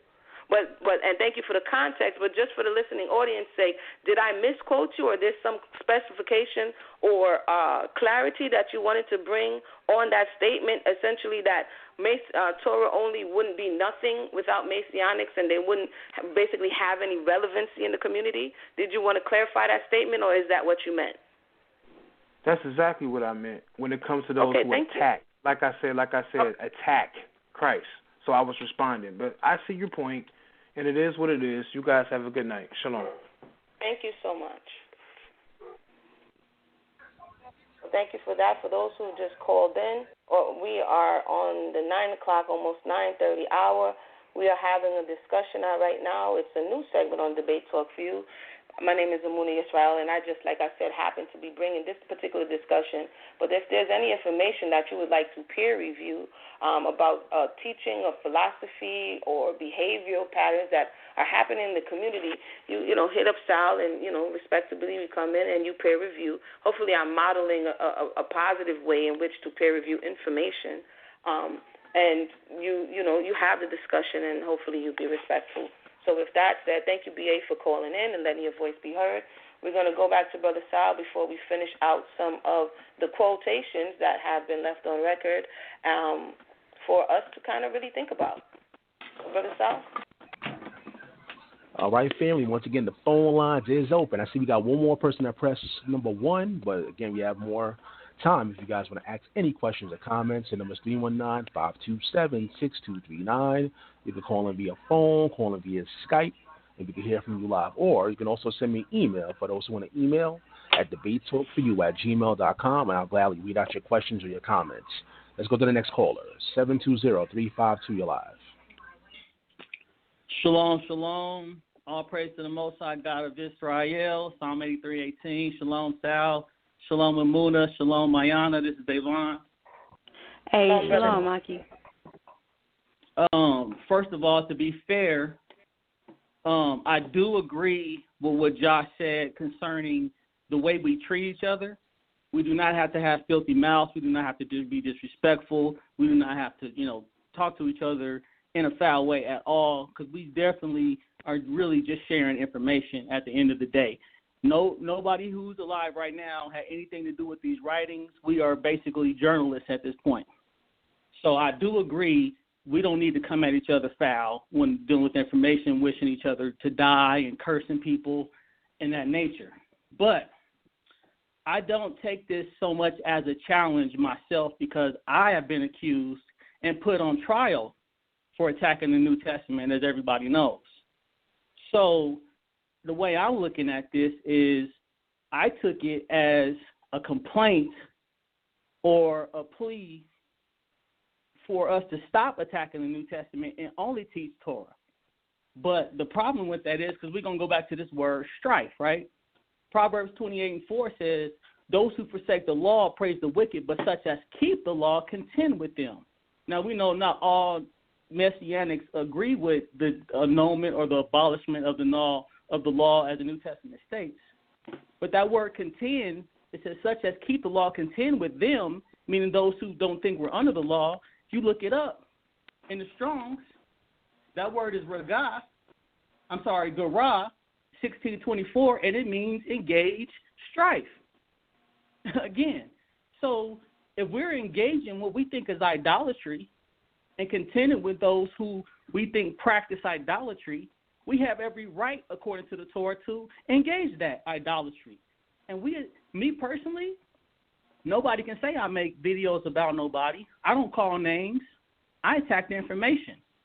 And everybody knows last season, Josh pretty much did a whole show about me and kicked me off of the air and told Sal twice, don't let me come back on to hear me out. Just as Marielle brought out, it's folly to a person when you don't get to hear somebody's side of the story. He heard what he wanted to hear, and as I was trying to make my point, kicked me off, told Sal don't let me back in, let everybody back on except Davon, is what was stated on air, so y'all know I'm not making it up. Go back and peep. And what did I do? I returned and did a lesson on the same concept dealing with the virgin birth, and I didn't bring Josh up. I brought up the information. I did a lesson on the information. So if we're going to talk about things like that, let's bring out everything. So I'm known for attacking the New Testament because, like I said, we have an obligation to attack such things that are contentious, because idolatry is a problem, and we feel this book is bringing idolatry to our people in our community. We are to contend with them, according to King Solomon. So I don't feel it's a problem by only coming to bring, and this is debate talk. If y'all want to hear a sermon, go to y'all's pastors. Nobody's forcing y'all to call in and listen. This is debate talk. Debate means to engage in opposing views. Now, there's many, like the sisters brought out, there's many lessons on Sal's show. And if you want to hear a lesson, there's plenty of people teaching. But I've been requested by people to do the topics that I deal with for, quote, unquote, attacking the New Testament or the information. Nobody can pull up no video that I done made a video specifically about people calling them names and things like that. So, I don't think it's so much as a challenge to say, oh, well, y'all can't teach the Torah. No, you want us to teach the Torah that you want us to teach and stay out of y'all's book, because I've been asked by Messianics to stay out the New Testament, but I keep going back in it to expose it. And everybody got their specialty. Some people deal with the language. Some people deal with the history. I deal with the false statements made in the New Testament. So, everybody got their lane. You don't hear me doing lessons about the language and trying to break down synonyms and, adverbs and all the things dealing with the language, and, I'm saying, that's not my lane. We got people that deal with that. We got Brother Along for that. We got the Zion Lexus for that. So to challenge us to, oh, y'all need to just teach Torah, is, I heard, basically stay out of our book. Well, the answer to that is no. That's why we got a platform. Shalom to Sal for letting us get on here and deal with that. So I think it was tactical in a sense to try to put it out like that's all we know how to do. Well, guess what? We're called to do that. When Elijah showed up and banged on the prophets of Baal, now, he didn't tell them to repent. He didn't give them a Torah lesson. He brought them to the table. You know what I'm saying? Now, we're not in that position to get down like Elijah, but everybody know exactly what happened to those people. You know what I'm saying? That was contentious, for sure. Contentious with a serious result. You know what I'm saying? So I don't think this was. I think it was, a little bit of a challenge to, like I said, I will agree with Josh on the way we deal with each other, the way we talk to each other. Excuse me. We do not need to be foul with each other, even if we have disagreements and wishing harm or ill will toward one another. But if we're dealing with information, y'all's book is fair game. You know what I'm saying? And if we bringing up a topic that happens to be touchy, like Marielle did his actual debate was on the fulfillments of the TANAKH are done with, which would step on the toes of the New Testament. Well, guess what? Somebody on the other side, it looks like they engaged him in that. So, this is a debate talk show. You know, Sal is the one, like you said, facilitating this. Sal is allowing us to come on here and deal with these topics. They get the most reviews, like Emunah brought up. You know what I'm saying? So I don't take this so much as a challenge. I take it as a complaint of stay out of our book because we don't like you exposing our book. That's what I hear. You know what I'm saying? Thank you, Brother Davon, because you're definitely one of the people that I've heard on this platform. Some would say not necessarily getting a fair shake as it relates to discussion, as it relates to the so-called trials that have come up and the way in which you personally are being singled out in some spaces and attacked and not able to be broken down to the satisfaction of many. And as you said, in my experience of listening, I really haven't heard you, bust off on somebody and attack them. And I'm going to read you a statement and tell me what your thoughts are, because this is one of the statements that was made for the public that says these TANAKH only are mostly savages.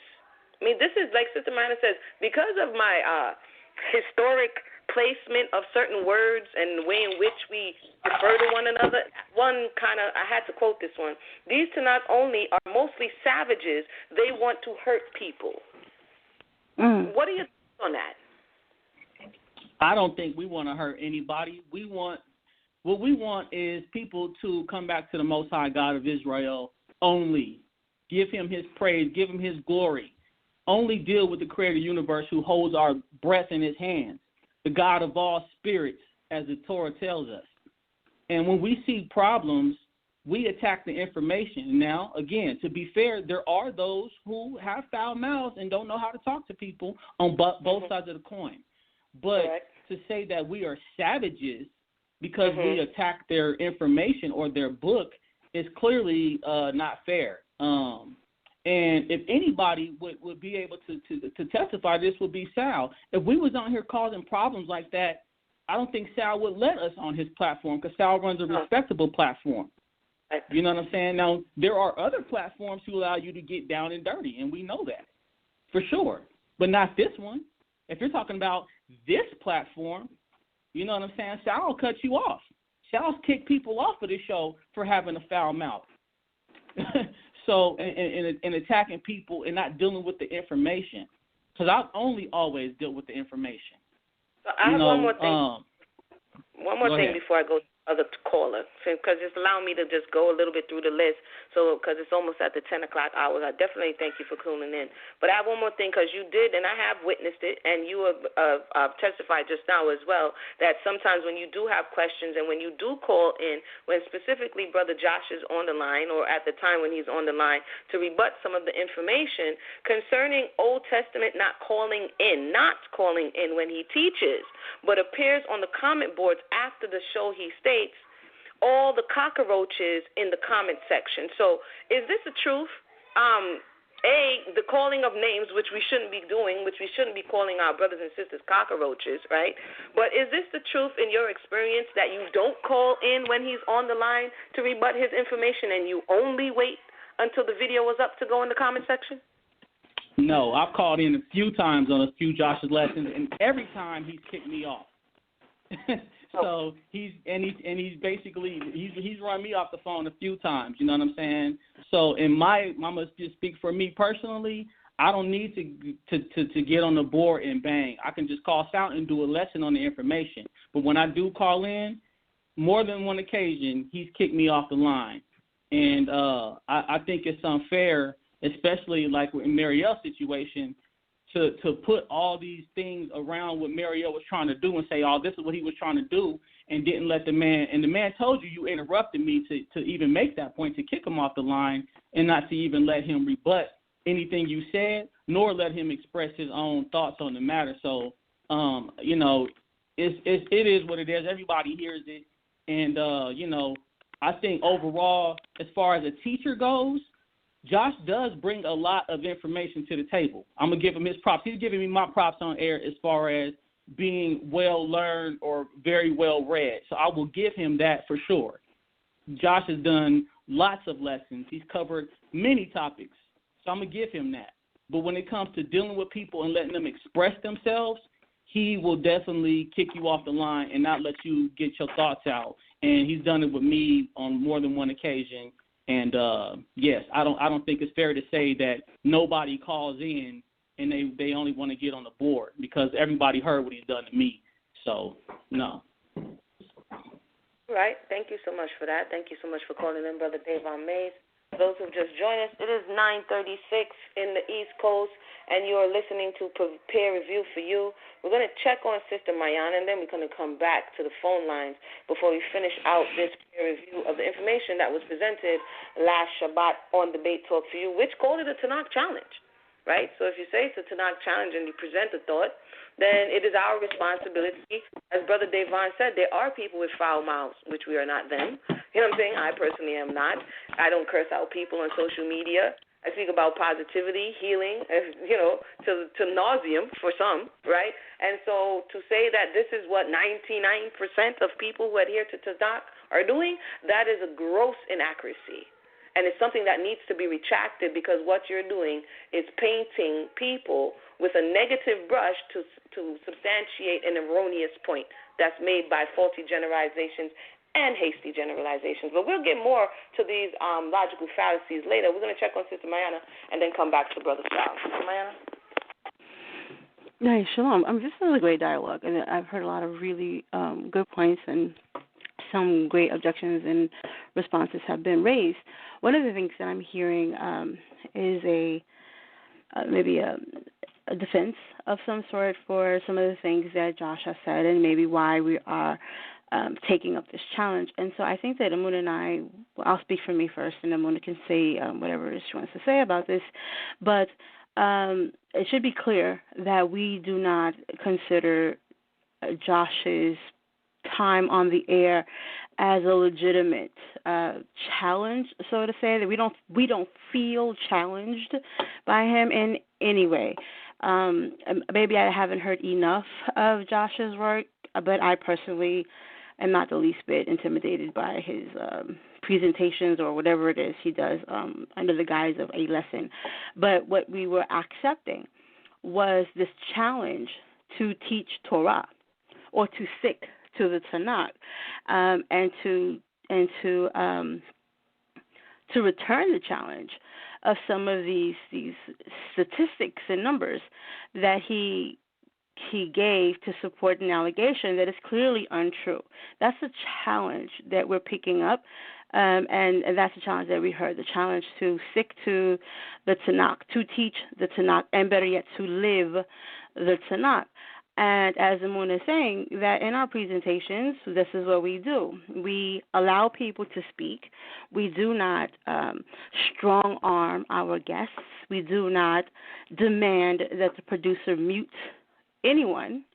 And if anything, we have received a great deal of criticism because we let the other side say everything they want to say, because we're listening to them so that we can have a discussion.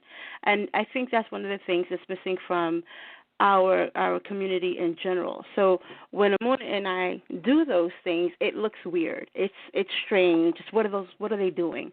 We actually received criticism in the comment section under, I think, maybe the first Messianic Divide, and maybe I'm going ahead, but we're almost at the 10 o'clock hour, so I kind of want to plug that the criticism was something to the effect of, well, if what you were trying to have was a respectful conversation, I guess you did that, right?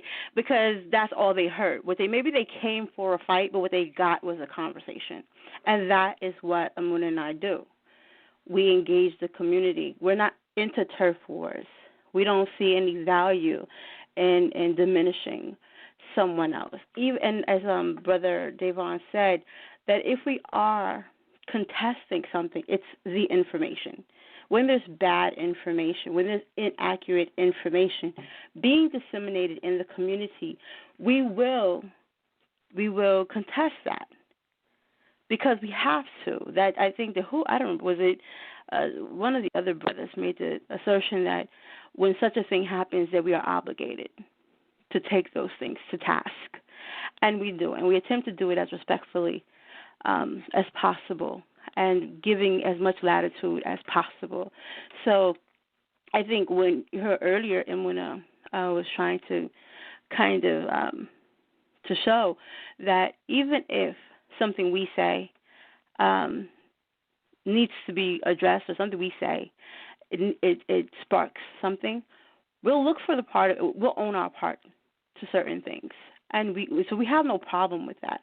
And that's part of being responsible in conversation and not look to diminish the other person. And unfortunately, on the Shabbat, what we heard from Joshua was a lot of diminishing others in an attempt to make whatever point he was hoping to make. And then the other assertion that there's no one teaching Torah on a platform where Emunah and I consistently for 4 years did precisely that on this platform is just, it's mind-blowing. It's completely absurd to issue a challenge to something that's on record. And so that's what you hear happening now. That's why we're opening up the phone lines. That's why the invitations are all public. That is why what we say. And we don't try to hold the conversation hostage. I guess there'll be another portion where we can have another round, and if that's the case, then maybe in my final thoughts I'll add more to this statement. But that's something that I wanted to make clear because it's not that we don't agree that there are people, even among Torah, who are aggressive and can be hostile in their presentations. But what I have heard Emunah say repeatedly is that that's not something that's unique to Torah, and that's not something that the way it's being presented is that it's weighted on the shoulders of one party as if to exculpate the other side. And just the history and the record in the comments, go to any comment, you'll find that it's not Torah. If you just tally up the numbers, I promise you, if you go comment for comment, see who's throwing whom into Sheol and into the pits of fire and the thing that if you don't do this one thing, then you are definitely damned to hell for all eternity and all the like. You'll find that it's definitely weighted maybe on the side that you don't expect. With that, I yield. All right. It's 9:43. I want to thank everybody for tuning in. This is an episode of Peer Review for you. A little bit of a different capacity than you're used to seeing us in on these particular subjects. So we're definitely going to come to the phone line. I believe we still have some callers waiting. I want to thank everybody for tuning in. Just to put in a little more quotations as we go down this line so that by the time the callers have finished, I'm not like, I didn't finish. As it relates to logical fallacies, what I found in the presentation, and again, anybody can challenge this, you can go look up the definitions of such, is appeal to emotion, right, which is the comments like savages and they're coming for us and all of these type of comments, kind of like, Birth of a Nation, the early 1900s version, like, the natives are coming type of information. And so we have this appeal to emotion, appeal to fear, and appeal to spite. Right, because if we were being honest in this discussion about the interactions, one will have to point the finger at the person or people whom you're talking about, right? You have to call names. It's righteousness to say if I'm talking about you, and this is not just a general conversation, and this individual over here or this situation is what sparked it, then I don't just say, so-called, and it's interesting because the brother Josh goes into being offended by melanated people or some Israelites on a thread about a European woman and some dog and some pee. It was a narrative that I have a little bit further. And so he was upset about that because of the generalizations, but then turned around and made a whole generalization. So how could you be upset about generalizations like, all of Europeans are the devil, or these type of generalizations that many people don't agree with, and people have to come forward and say, listen, I don't agree with that, right? These are the generalizations that we rebuke, but then again, we turn around and do the very same thing by saying 99.9%. I mean, that sounds like a Maury Povich paternity test number. You're 99% the father. You know what I mean? Like, what in the world? You know what I'm saying? And then we tell all of these people that's not what you're saying, and then the numbers go down, and then you move the goalposts so that they don't meet to this standard that you have made up. And so I wanted to say that along with a quote, and then I'm going to go to the phone line. Another quote throughout, and you can definitely listen to the tapes to know that I'm not misquoting in any way, and if I am, feel free to let me know. This one I found, it tickled me personally. This one was funny. No one wants to talk about how we are supposed to treat each other. That requires too much change. I found that one funny. Nobody wants to talk about how we're supposed to treat each other? No one? All right, how many books have you written on that? This is what I'm saying. These things are on record. And maybe because we don't come along and waving the banner of this is all the things I have done, and hopefully we the people are listening to those who are coming forward and saying, and not only just saying, but modeling. When you hear Sal last week, and this is Emunah not usual, because usually it's Sal or Mayanah saying, Emunah, what are you doing or what are you thinking, right? Because this is not me usually. This is not my usual. I just produce. This is what I feel better doing, just doing, right? But when you hear someone, Sal, returning after being, facing some very serious health issues, and he can say that these people who have joined me on this platform have taken it beyond the platform, no matter the quote, what side you fall on, to actually inquire about welfare. And they have done it in practice. And for someone to turn around and say, no one is talking about how we're supposed to treat each other, when you have people modeling that, I find that disturbing. I mean, you're not looking. That means you're not looking. You're looking for the person. You're looking for the person on the fringe. You're looking for the person who's offending you. You're not looking for the person who's love covering a multitude of sins. You're not looking for the person who's talking about healing, who's talking about growth, who's talking about education. You can't be looking for that person because they're here. And they're not just us. I mean, he came to our house to tell us we're not home. We're right here. Because then that would have that you actually acknowledge the people who are frequent on this platform. There's no way you can miss that we're here when we have been frequent on this platform, a mainstay for years, speaking to issues that before we began to speak to it were not being spoken to. How are we going to pretend that conversation is not happening? How can we have a nation when we don't have a family? How can we have families without healthy families, without whole individuals? How can we not address issues about the GMS doctrine that we didn't get anybody who was willing to come and talk to us about it, about the rape doctrine, which we spoke about. We spoke to and wanted to speak to the individuals who pushed this doctrine to the community. But then we say no one is talking to the people in the community. That's not true.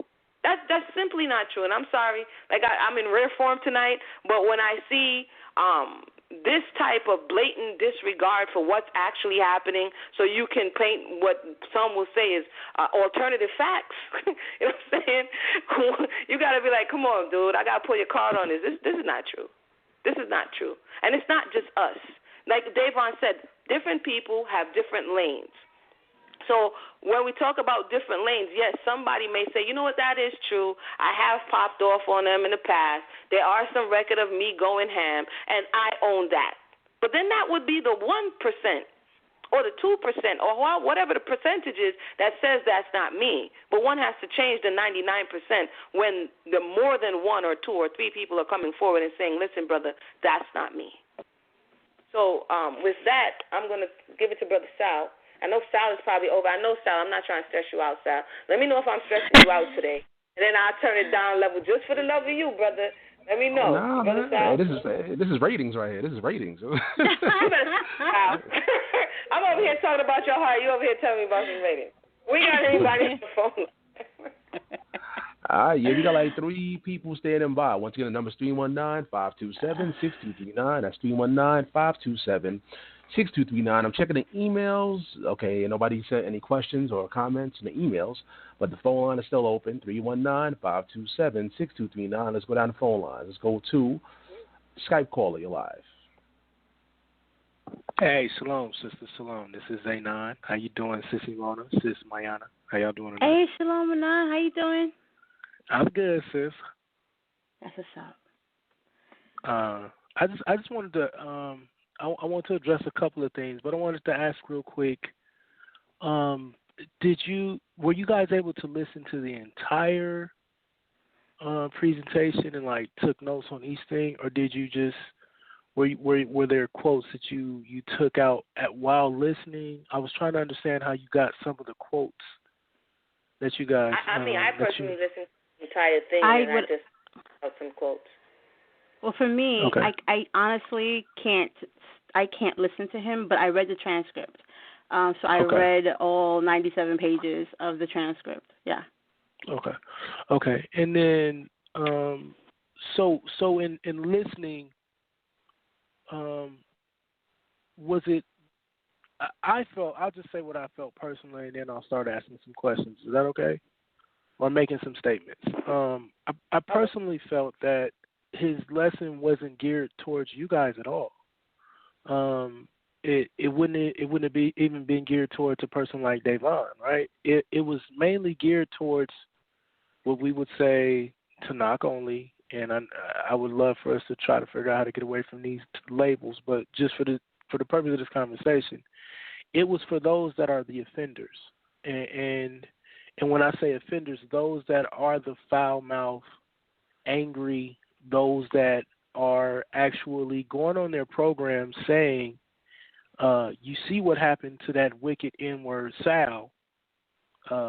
He doesn't want to adhere to Torah, and now you see what happened to him. Men that are out there saying, if I see you, I'm gonna shoot you in the face. Men that are saying, because you worship the Messiah, you're gonna get a brick shower. Right? These are the brothers that he was specifically talking about. So even as it pertains to the 99%, which sounds like he is talking about all of the TANAKH only community, he's talking about the 99% of those that are acting that way. While I will admit that it can be as talking about the entire TANAKH only community, he even went as far as to say that there are messianics that are doing the same thing. And I'm using messianics in air quotes because I believe we all are messianic. We just have a difference in who the Messiah is. So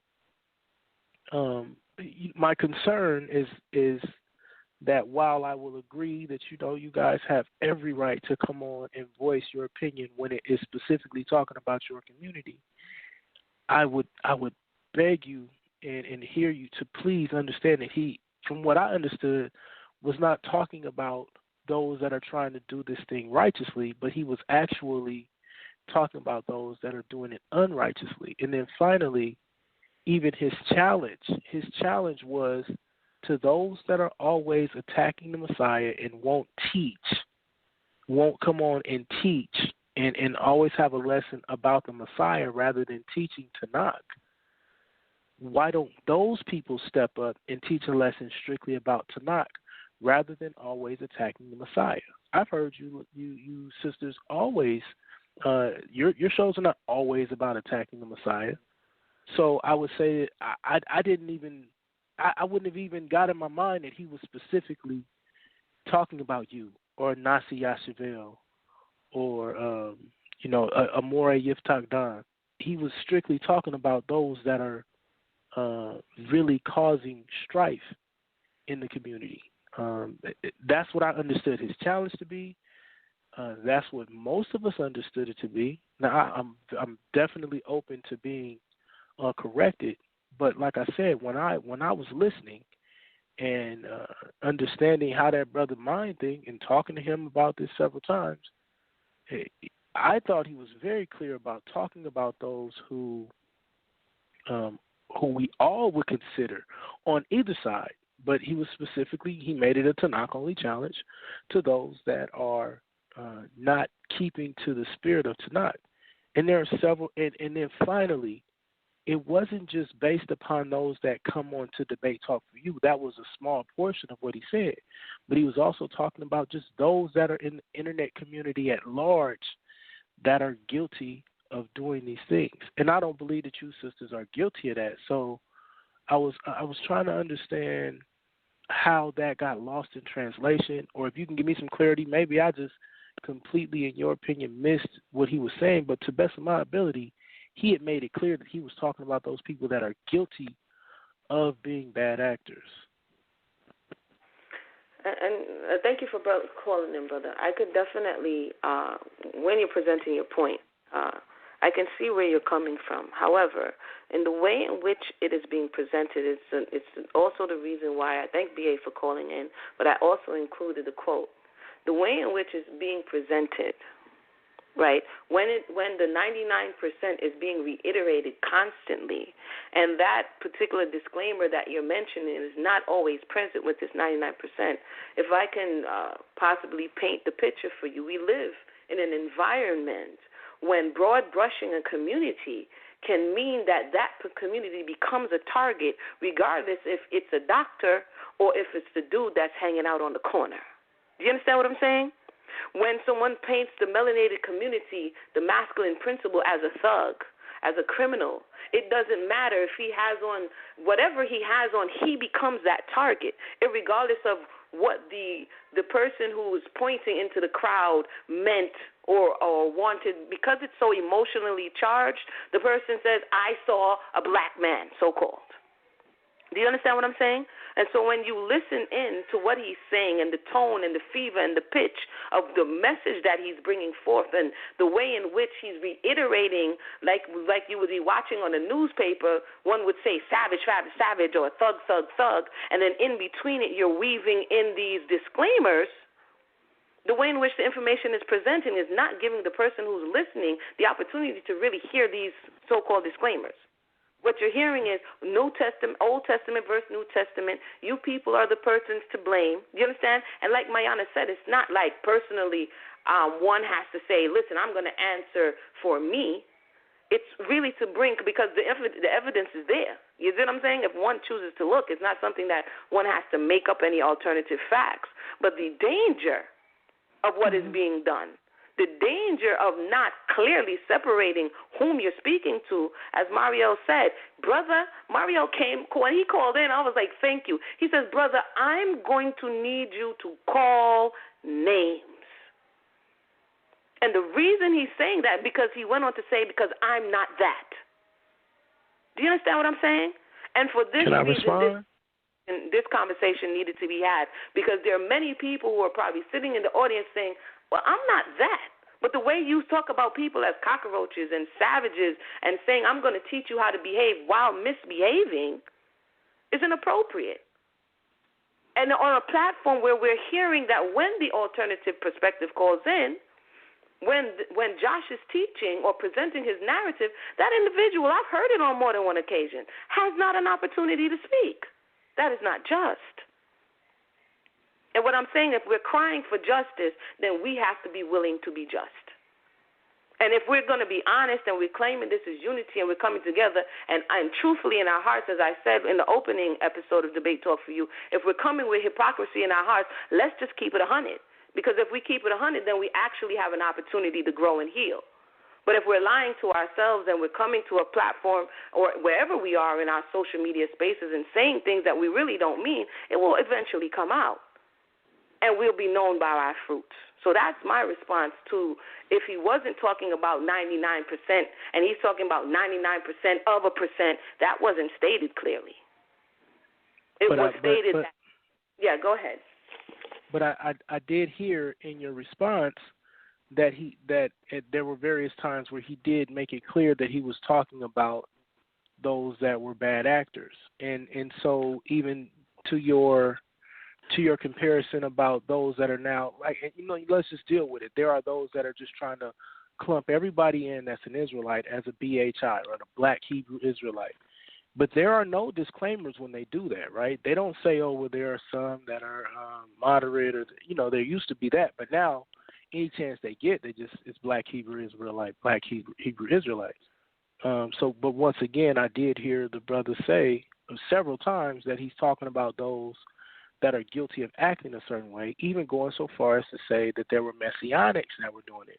Now, once again, I get it, though, if it's me and someone paints me as a Messianic or just talks about the Messianic community at large and I want to respond, I would. So the only last point that I would just kind of reiterate is that his challenge was to just teach a lesson in Torah that just taught us, right, which I've heard you ladies do, to your credit, right? But there are other brothers that I have not heard, and I'm just going to be honest. If we just going to be honest about it, right, we trying to be in the space of being honest, right? There are brothers, men, that won't do this. That's why I hold you sisters in such high regard, because at least you will teach TANAKH at different times and just deal with TANAKH, right? But his point was, and I agree with this point, that if there's a righteous TANAKH only male teacher or TANAKH only teacher, period,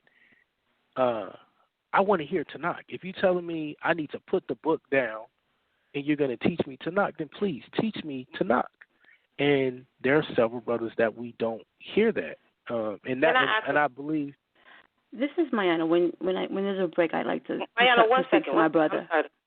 One second. I just wanted to ask him a question before we go. Before I give it over, is it fair to say that Old Testament, so-called Old Testament adherents, are the only ones who continuously, actively engage New Testament believers in debates about the New Testament? Is that a fair statement in your experience? I would have to say no, especially based on my latest experience, like being a part of that Solar Vision Debate League. There are several brothers that engage New Testament believers, especially based on the authenticity of the Bible, dealing with the Septuagint and things of that nature. So I would say, given my experience in the last 2 or 3 months, I would have to say no, it's not. It's not just the case. So, just for clarity, I just wanted to make sure. Have you ever, because you've debated, have you ever desired to engage? What I'm asking is, have you been the ones to initiate debates about the Old Testament or the veracity of the New Testament, or is it always an Old Testament believer coming to you to engage you? That's the question. Do you understand what I'm saying? Are you the initiator, or have there been times when you initiate or someone else says, I want to debate Anan, and this is what I want to debate about? Yeah, it's been a lot of dudes that want to debate me, yeah. Have you wanted to debate anyone else, or has everybody wanted to come to you to debate? I mean, there have been times where I want to debate other people based upon what they put out information-wise, yes. Right.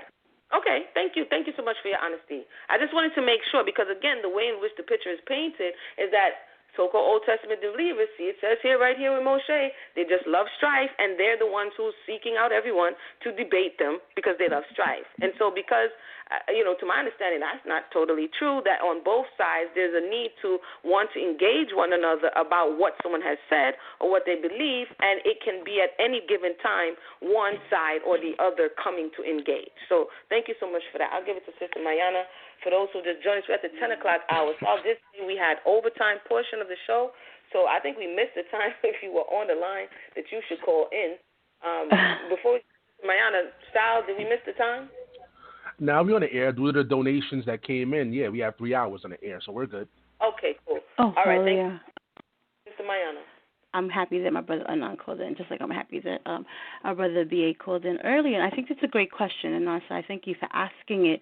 What I heard and what he said was that he had a critique about the TANAKH-only community. And although he did say that he's speaking to problematic peoples, he didn't say that there were those that were not problematic. And when he did speak about the messianics that are also those who profess to be messianic, we both agree that that's a problematic term, that there are only one or two, and that this is not so again, he was very deliberate in saying that the majority of the antagonizing verbiage is coming uniquely from the Tanakh side. And it was that deliberate effort that we are looking at. Additionally, he made the statements several times that he's going to come over here and teach Tanakh because nobody is doing it. He's going to show you he's going to show us how it's done. So I hear you when you say that you acknowledge, and I appreciate that you acknowledge that Emunah and I have successfully done all of those things. But it's very clear that Josh was making a deliberate statement of it's not happening. That's why he needs to come over here and do it. So for us to respond to that's necessary, because he's at that point he is talking to us because we are here. It's us. He's specifically challenging us and saying we aren't doing our jobs, even if what I understand that as someone who knows him and other people that may have followed him. I confess that I don't follow Josh's ministry. But that's not because he's Josh. I don't follow a lot of people. I don't follow a lot of male teachers, period. So that's not against Josh. But what you know what I'm saying? Once he says that he needs to come to Debate Talk for You to teach Tanakh because it's not happening, I want you to understand why that's something that people on Debate Talk for You who are specifically teaching the Tanakh, and even you have said, we've done these things, for us to say, wait a minute, why would you say that? Like, why would you sit in our living room and tell us that we haven't been hospitable, that we're not good at our jobs? This is literally our job. We come every Monday, and we do these things. We engage the people. We do real research. I mean, you know that. You and BA and others, because we're all researchers. We don't come to the mic, in our feelings. Right. We have textbooks. Right. You know what I'm saying? You go to my page right now, Mayanah has a new reading list every week. If I write an article, it has 15 pages of just references. So when I say that for someone, anyone, to come to our house and tell us that we're not studying and we're not teaching, that has to be addressed. And it's not to, and that's another reason why we keep saying we're not attacking our Yahusha-minded people. We're not attacking you, and we're not even attacking Josh coming to the set to say, you know what, you guys you're not modeling everything that you're saying. You're coming through, you're saying your Torah, you're saying your Tanakh, but you're bringing a lot of extra stuff with you, and I'm calling you out on that. I can respect that. I do respect that. I respect that. But you cannot come here and then tell us what we're not doing when we are doing it. And that's that's the challenge that we're accepting. He said to come and just teach the Tanakh. We're saying, honey, we've been doing that. We've been check the record. That's all we're doing at this point. And I really, because I have a relationship with you, and I have a relationship with BA and Ashanti and everyone else. And so I want you to be very clear on what this conversation is about, because I don't want you to walk away with something else. We were listening. Yeah, no, I'm not. Like, I'm past all the personal, my thing is trying to bring clarity to every side from this point on, right? And so, the only thing, like I said, my only point was, from what I heard and understanding the brother's teaching style, is every time he opens up, he's going to give you his explanation of who he's talking about and what he's talking about. And I thought that I heard him making it clear that he was talking about the bad actors. Right now, we all hear what we want to hear at different times, and I will gladly admit that I'll go back and listen to it again, right? But I will say this, from what I know of you sisters, when I know of other brothers, I didn't personally, when I was thinking about what he was putting out there in the challenge, y'all was the last people that came to mind. You know what I'm saying? And so, yeah. and so it understanding what his concept was and what he was saying, it literally, for me, it was like he literally, like that rock was so far away from y'all that it didn't have nothing to do with your ministries. It had everything to do, like I said, there's a brother out there right now, a TANAKH only brother that reveled in Sal getting sick, that was excited, said he cursed him, said he sent curses to get Sal sick. A TANAKH only person? Yeah, a TANAKH that only guy was person like that. Isn't Franklin, you talking about Franklin? Not Franklin. I know that's a Messianic brother, very Messianic. He put up all kinds of in the debate talk for you, Leah. Nah, yeah, I know who you talking about. Nah, I'm talking about that brother on his channel. Like I got it, that brother too. Don't trip. So, but I'm talking about these guys on his channel. You know me, I'm finna. But these guys on his channel bragging about sending curses to Sal, right? Bragging about trying to send curses to people's families. Like this is the behavior that he was addressing, and I know people wanted him to say names or whatever, and I will let him speak for himself. But I think what he was speaking to was just a general sect of people that are not holding it down the way they should, and you have every right to say, I want you to clarify and say who you're speaking about, or at least every time you're gonna say it, make it clear. And he has every right to say that he thought that he did do that. So, I would just say from listening, I literally didn't think the brother was directing it towards those righteous ones that are actually trying to adhere and live out Torah. Like I know y'all trying to live out Torah. Like there's stuff y'all don't even want to do certain stuff on the Shabbat. Like I understand, right? So you know what I'm saying? Like I know this firsthand. So I don't got no problem being fair on both sides. I want to make it clear, knowing I talked to him, knowing what his goal was.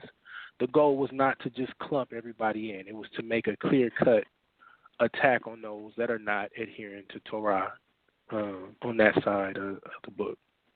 You made two really important points, and I'm not gonna take up our time because I know we have other people. I know Emunah has a kind of an itinerary, but you made two really, really important points that I don't want them to go away.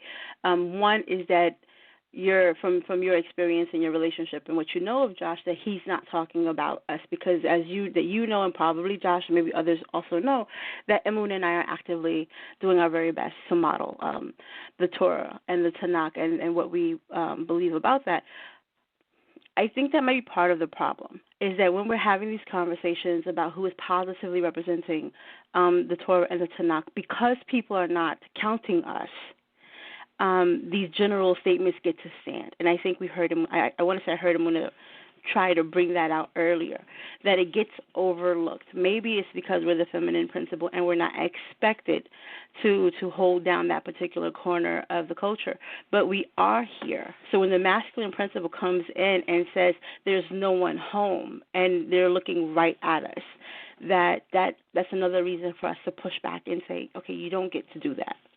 You don't get to say that because there's no masculine energy, there's no penis to point at, that the conversation isn't being had and that someone is modeling. And when you say, I'm talking about this 99%, and it's 90, like both of you said earlier, it's 99% of this portion. That's not being completely stated, and you're saying it here on Debate Talk for You, where Emunah and Mayanah show up every single day. And and another thing that needs to be understood, we take a lot of aggression and a lot of vulgarity is put at us every single time we come to the mic, and we show up anyway. And sometimes we're all by ourselves out here. So to have another brother come and say that all that work and all that sincerity and all that affection and all that seeking of justice doesn't count because he's looking for a man to do it or he's looking for someone in particular to do it. That has to be addressed. Say that. I'm not saying he did. I'm not saying that he did. But what he is saying when he comes here and says it's not happening, then he's saying all the work we did doesn't count. He's saying that this is not happening. And he's not saying that it is happening. The other important thing that you said is that there was a TANAKH only person that had brought down curses on Sal. The reason I'm saying that's important is because I want to know who that is, and I'll tell you why. Number one, because it's not okay. And when I knew about the other person that did that, he was addressed. When Mariel called in and said that that's not me, he was immediately rebuffed and said, well, I don't see you dealing with the people who are doing it. It's not enough that it's not you. Why don't you go out there and fix things? Now, I can't answer that if there's some miscellaneous person whose name you won't give me, and then so you get to this charge against me, oh, you didn't confront that person, while holding the name of that person from me. That's not you're cutting me off on both ends. Yeah, no, I agree with you on that, and I would talk to you about that offline. Okay, because you know I'm good for it. That person's been addressed both on your side and my side, right? It's been some Torah only or TANAKH only and some Messianics that have dealt with him. The Most High is dealing with him. The Most High is reprimanding him publicly. He's getting what he had coming. But But you know, the only reason I won't say his name is just because it causes a whole another issue, and then it's going to be a problem. So, but the point I respect that. But the only point that I was trying to make was that I wholeheartedly understand both sides, and I would hope that my sisters will understand, number one, that the brother was talking about those that are bad actors, and then number two, I'm going to say this to some of the brothers who don't do what these sisters is doing. That challenge was to y'all too, right? Don't just have the sisters out here stepping up and doing their thing, and then we don't hear from some of the brothers.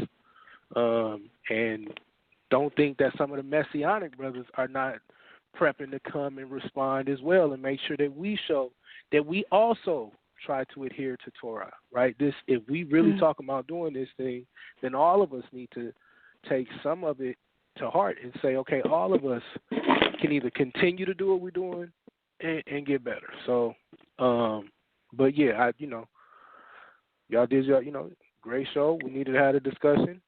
Thank y'all to at least stepping up to the plate.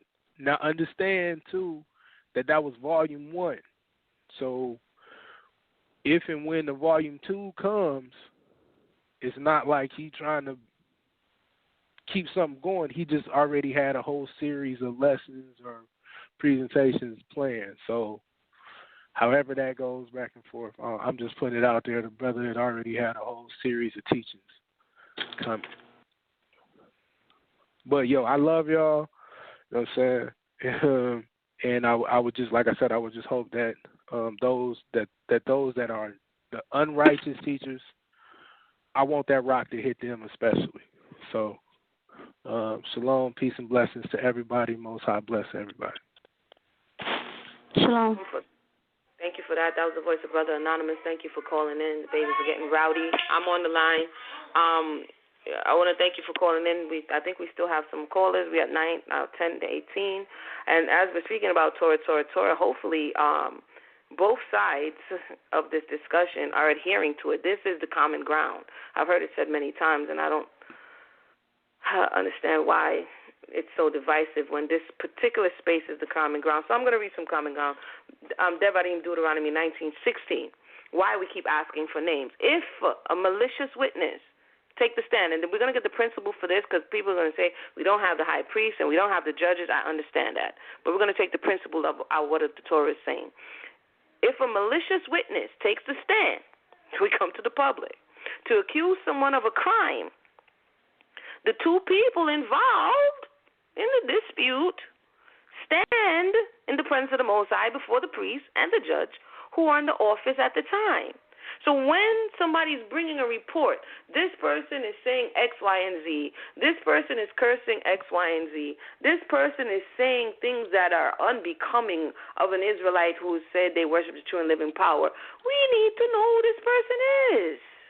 Because when you shoot into a crowd proverbially and you say 99% of a crowd and you're really looking for that 1% or the offender or the offenders, you have to section them off. You have to let the people know who you're talking about. so that we won't have this level of, and this is Torah, we don't have this level of confusion, but I'll read it. The judges must make a thorough investigation, and if the witness proves to be a liar, meaning did the people really do this? Did they really say this? What's going on here? This is our duties so that we can have justice and righteousness. Given false testimony against a fellow Israelite, then do the false witness as that witness intended to do to the other party, whether it be scandaling, whether it be defaming, whether it be excommunication or exile, whatever it is. You must purge the evil from among you. This is Torah. And although it's difficult sometimes, and we want to preserve the anonymity of some people because we don't want to get into certain contentions and strife, the reality is what happened as a result, if Josh is speaking about a certain individual or individuals, he didn't do that when he came to the platform and it wasn't perceived as that. He turned to the crowd and just released on everybody. And then you're there like, it's not a hit dog gonna holler. It's what you're doing is potentially dangerous when you call people savages, when you say people want to hurt people. And that's the furthest from the truth. And when you need to call the name of the person or people who you claim want to hurt you. You can't say all them over there. You know what I'm saying? You can't do that. Because when you do that, everybody's like, ooh, looking over there. And it's like, what? I don't want to hurt you. What are you talking about? So I actually had it in my presentation, and as you were talking, I wanted to bring it out. I didn't want it to be overlooked because this is Torah. You're supposed to identify the perp. Who are you talking about? Can we get a name? Because you're getting a specific situation and you're bringing it to a general platform. This is why anything that we usually do, if we see somebody who teach this doctrine, you could ask Sister Martin, you could ask Brother Sal. If we hear somebody teaching this doctrine, we ask for that person to show up. And then they have the right to be like, nah, I ain't coming, which we've gotten a lot. And we say, well, if you're not coming, then we're going to talk about it anyway. Right? But we ask the person, since you are the one who's putting this towards the community, can you show up to answer some questions or to give us some understanding about something we may be missing? So we don't put words in your mouth, but at least give the people the opportunity to say, this is who I'm talking to. This is whom I'm talking about. And that's just my thoughts on it. I'm going to give it to Brother Sal. I believe we have other callers on the line. All right, once again, it's the peer review for you, y'all, on Debate Talk for You. The number's 319-527-6239. We do have an email. Let me read this email. This is from Davon. It says, Emunah has named names, and this individual, BA, was able to respond. Josh failed to do this, so Anonymous saying Josh was not targeting TNK only, or TANAKH only. Teachers like Emunah, Mayanah, and Davon is an assumption, or at least appears to be an assumption. That was his email. All right. Let's go to, well, you want to respond? Everybody want to respond to that before we go to the next caller? No. All yeah, right. that was interesting. That was interesting. I thank Davon for his submission on that. And if he wants to call back and, edify the audience a little bit more, he can feel free to do so. But we could go to the next caller. All right, I see we got two callers standing by. Got a lot of listeners, but two callers standing by. The number's 319-527-6239. Feel free to press number 1, and we'll add you in. Right now it's 10:23. We're going to be on the way up until 11 o'clock, thanks to the people out there that support the brand, support Blog Talk Radio, Debate Talk for You. We appreciate all of you that donated to the program so we can have a longer time on the air. And once again, everybody knows Blog Talk Radio, we have month-to-month fees in order to stay on the air. So once again, I appreciate the family that donated to keep us here. Let's go to 916-747. You're live. Shalom, Sal. Shalom, Sister Emunah. Shalom, Sister Mayanah. This is Sister Ashanti.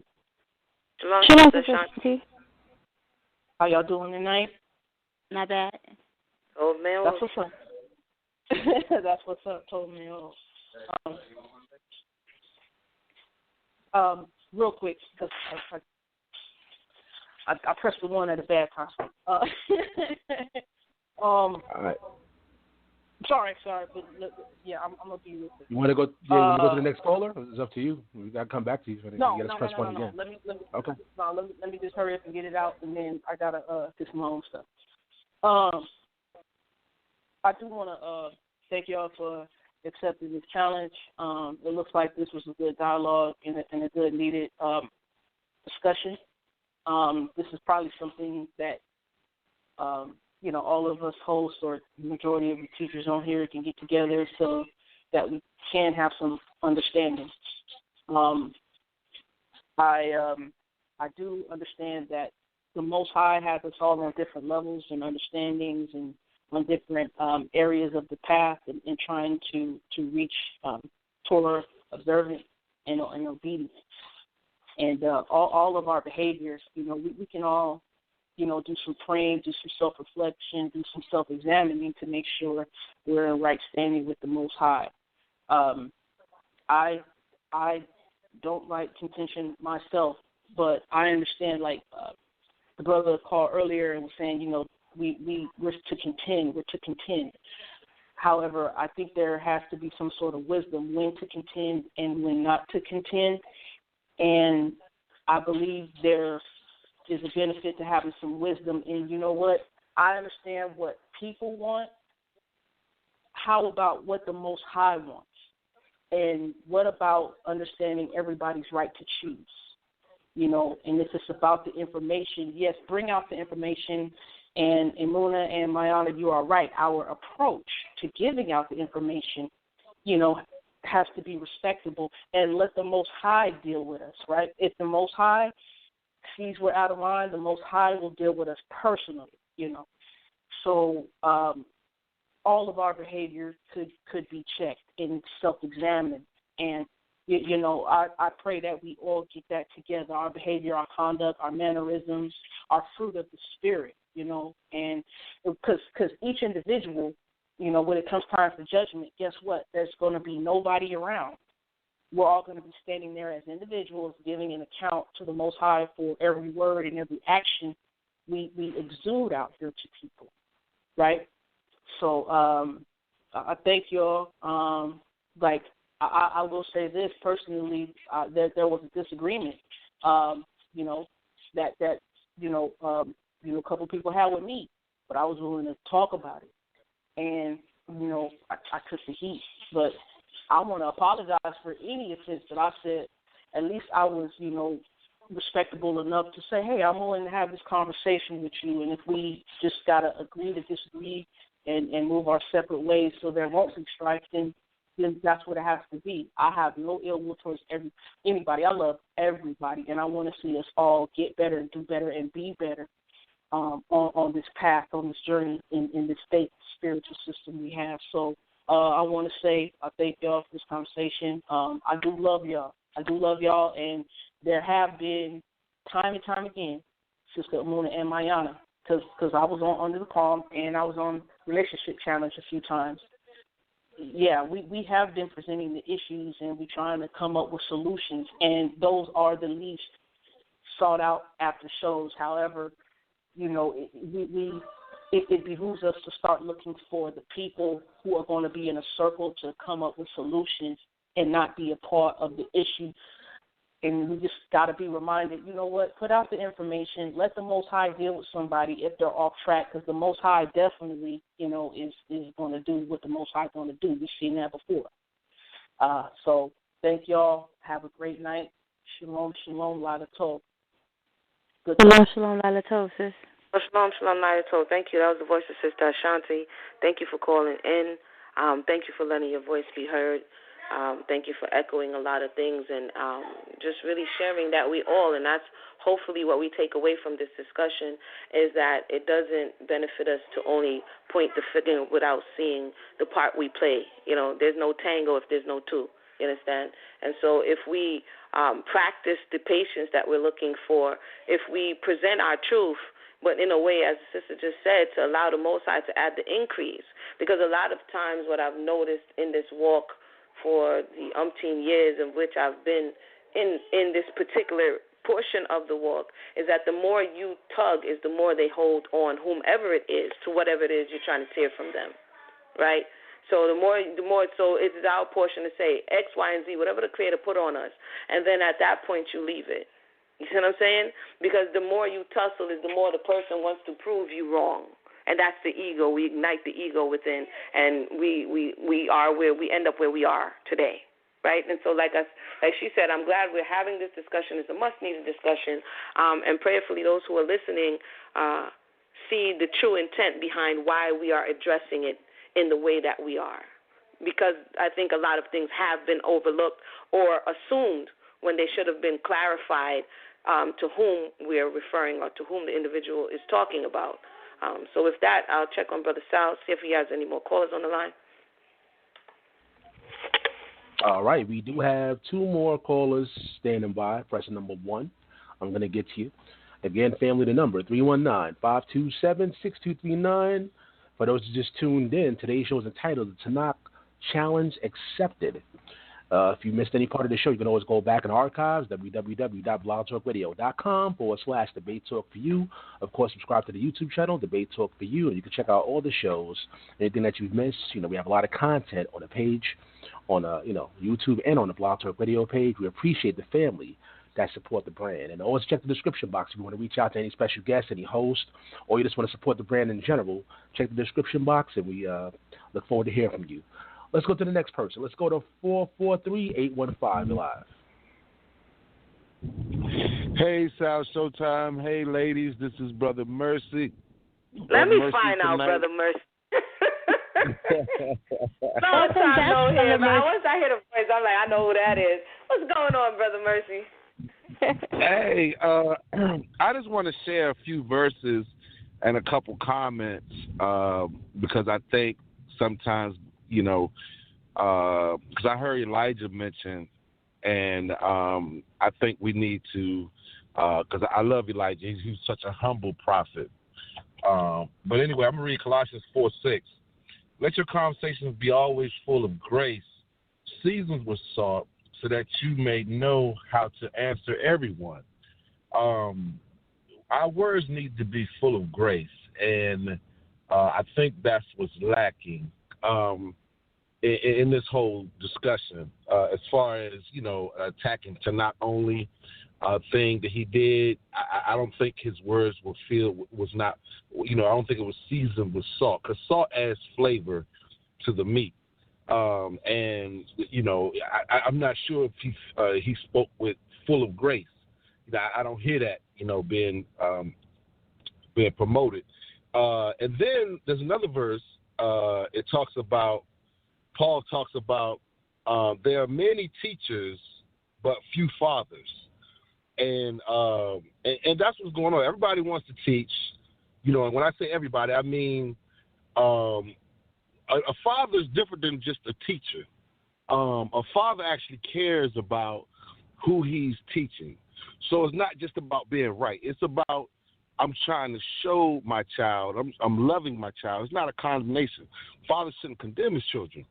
So when we call people savages and cockroaches and, that type of thing, I don't think a loving father would talk to his child this way.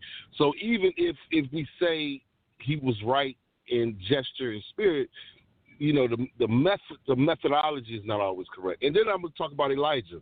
I heard someone say that Elijah just, the people who so had the people to worship idols. That's not exactly true. Elijah called out the priests, the Baal priests, who were promoting the Baal doctrine. Those are the people, after a contest was done, and Yahweh, as the previous person called in, said, after Yahweh answered with fire, then they knew who the true God was, and then Elijah ordered those priests to be executed. It wasn't all the people who worshiped Baal that died that day. It was only the Baal priests. And if you look at Elijah's methodology, we can learn something. Elijah didn't go around saying, he asked questions. He says, if your God be the true God, let him do such and such. Let him answer. Maybe he can't hear you. He's asking questions. He's not just rushing to judgment. So if we're going to use Elijah as an example, let us have that humble spirit. Let us have Yahweh answer by fire. Instead of, this thing about, everybody that worships, idols dies. No, because that's not what happened in Elijah's day. All he did was call out the Baal priests, and after a contest, and Yahweh answered by fire, those priests died. Not everyone in Israel who worshiped Baal died. So I say that to say that's why it's important, as you ladies pointed out, to call out those who you're speaking to. Because Elijah didn't call out every idol worship. He only called those who were the priests, the Baal priests. And I say all that to say, if we're going to use Scripture, let's use it correctly. And I think that's what's lacking, because we don't have the fathering spirit. You know, I don't think Elijah's goal was to kill everybody in Israel. You know, that was wrong. His goal was to lead people back to the Father, and that's even in the Scripture. His goal was to lead all of Israel back to the Father. And if we have the spirit of the Father, then our motive would not be condemnation.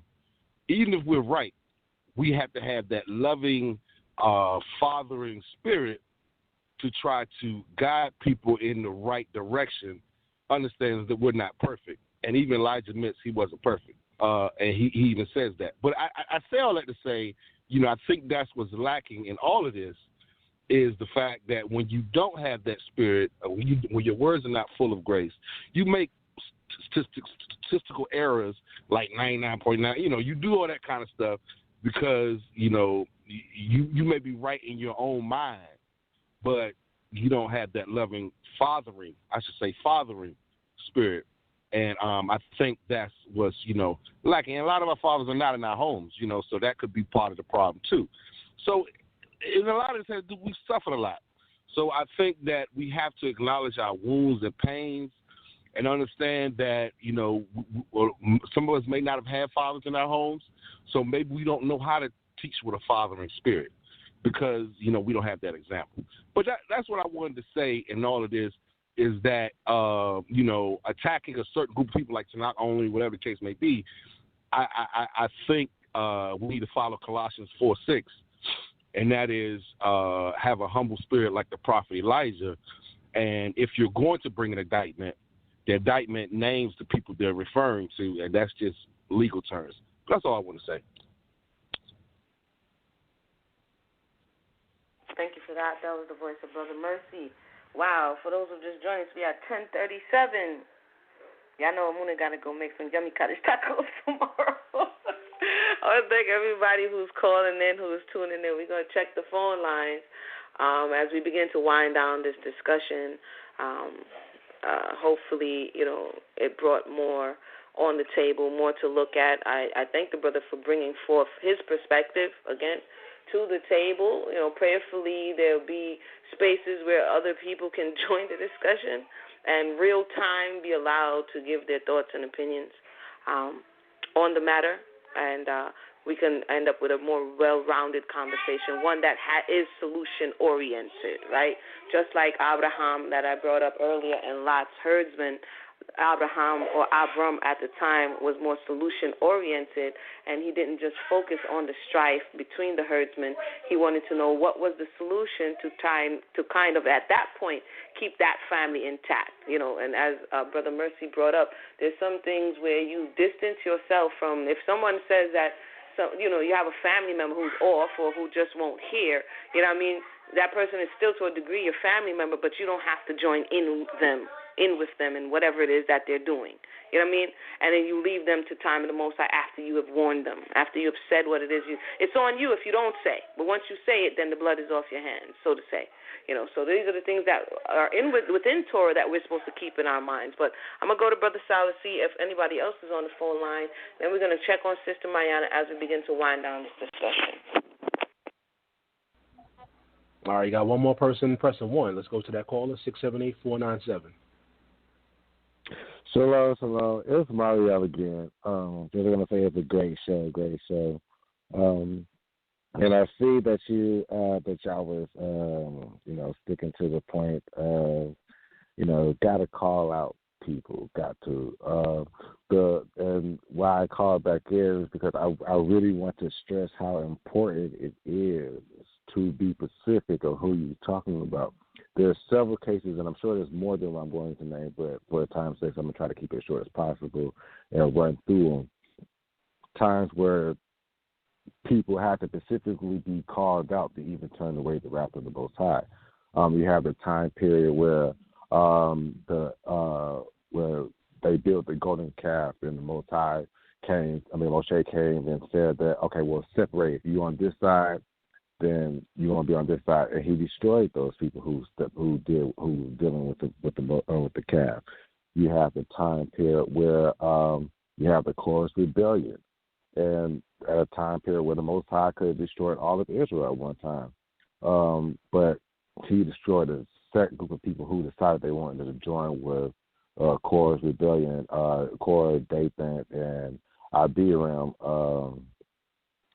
Rebellion against Moshe.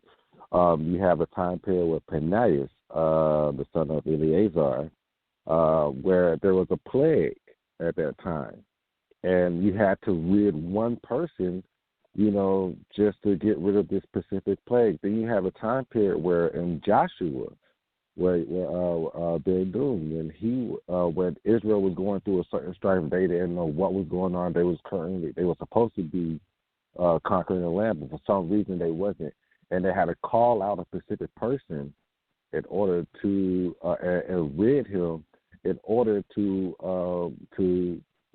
start gaining back the blessings of the Most High. So it's very important. Like, we can't just sit here and say, and it was a really good example of what you're saying, just firing into the crowd, sis, that, just fire into the crowd, but you can't go to the police saying that, I was specifically aiming at one person. But if you're aiming at one person or you're aiming at a certain set of people or whatsoever, then you need to tell the rest of the people to move out the way so you can get to this one person, or else they don't know who to avoid or anything like that. If there is people who are just specifically attacking the Messiah, and I even go and try to turn a new leaf now and be like, if the people are following Yeshua and it's making them peace and stuff like that, who am I to take away that person's peace? That's somebody who they look up to and they try to model after. So if I'm sitting here saying that, no, you're not supposed to be doing that, or you're not supposed to, no, I'm not going to sit there and take away your peace or take away a specific person who you're modeling after and stuff like that, and say, no, you're not supposed to be, following him or following his ways. And so I might attack the doctrine that goes along and people try to associate with him. But if that's the person who you're looking up to see, like, oh, this is how I'm supposed to treat people, this is how I'm supposed to act towards people or something like that, then I'm not going to interfere with how if he's your model or he's your example of how you want to live your life. So, if there are people who are specifically attacking your, the person who you calling Christ, or a person who you're trying to model your life after, then they need to be dealt with too, because that's going to make, it's going to make us look bad. I mean, we have a time, right now where we have a situation in Washington, where you have the Hebrew Israelites, and then now, like, you hear on the news, like, oh, this is a militant organization that a hate organization or whatsoever, and I'm going around, saying, oh no, yeah, I'm Hebrew and stuff like that, and I'm getting feedback of people saying, oh, you one of those people who stand on the corners and stuff like that. I'm like, no, I gotta make a disclaimer saying that no, I'm not one of those people. Who are you talking about? Oh, I'm talking about those cat people, or you're talking about, the people that be yelling at the people on the corner. No, that's not me. So we have to be specific of who you're talking about in order to separate, so you won't get that same wrath those people deserve. And I just wanted to kind of just express that and thank for kind of expressing that point that I was trying to make. So, Todas. And so, right. Yeah. Thank you so much for that clarification, Brother Mariel. I believe we have one more caller on the line. Let's see. We have somebody reaching out to us. Brother Chris is saying he's also on the line, so let's see if he's the caller. Brother Sal? Yeah, we do have one other person. We have a lot of listeners, though. Press number 1, guys. We do have 15 minutes on the air, though. We have 15 minutes on the air, and then whenever you're ready, it's your call. I'm saying, this is your show. My Brother Sal, see if that one caller, I believe Chris is trying to get through, so see if that is him on the... I'm going to check it out right now. Let's go to 813-240. You're live.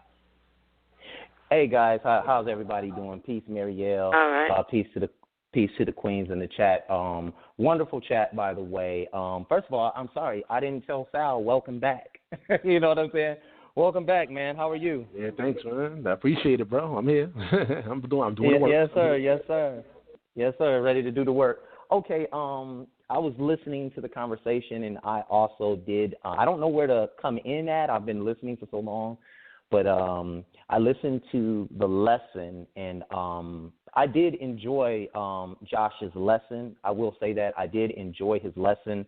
He did make a lot of points, but he did say some things in which I tried to get in contact with him and talk to him about. And I know I'm guilty of a lot of things also, being part of the riffraff or anything. I heard the sisters when they were up here saying that we're going to name some people who don't have anything to do with that. So that eliminates 99% right there, me and her. And I said, well, I know my name not going to be on this list, unfortunately. But I want to say something, that Torah is a practice. And every day we want to practice in getting better at applying Torah to our everyday life. No one is perfect. You know, King Jedediah, or King Solomon, as many people call him, he states there is no man that has not sinned not. It's impossible, especially if you're born from a woman. You're in this Babylonian, Assyrian, Roman, Chaldaic empire, which we call the United States. No, it's impossible.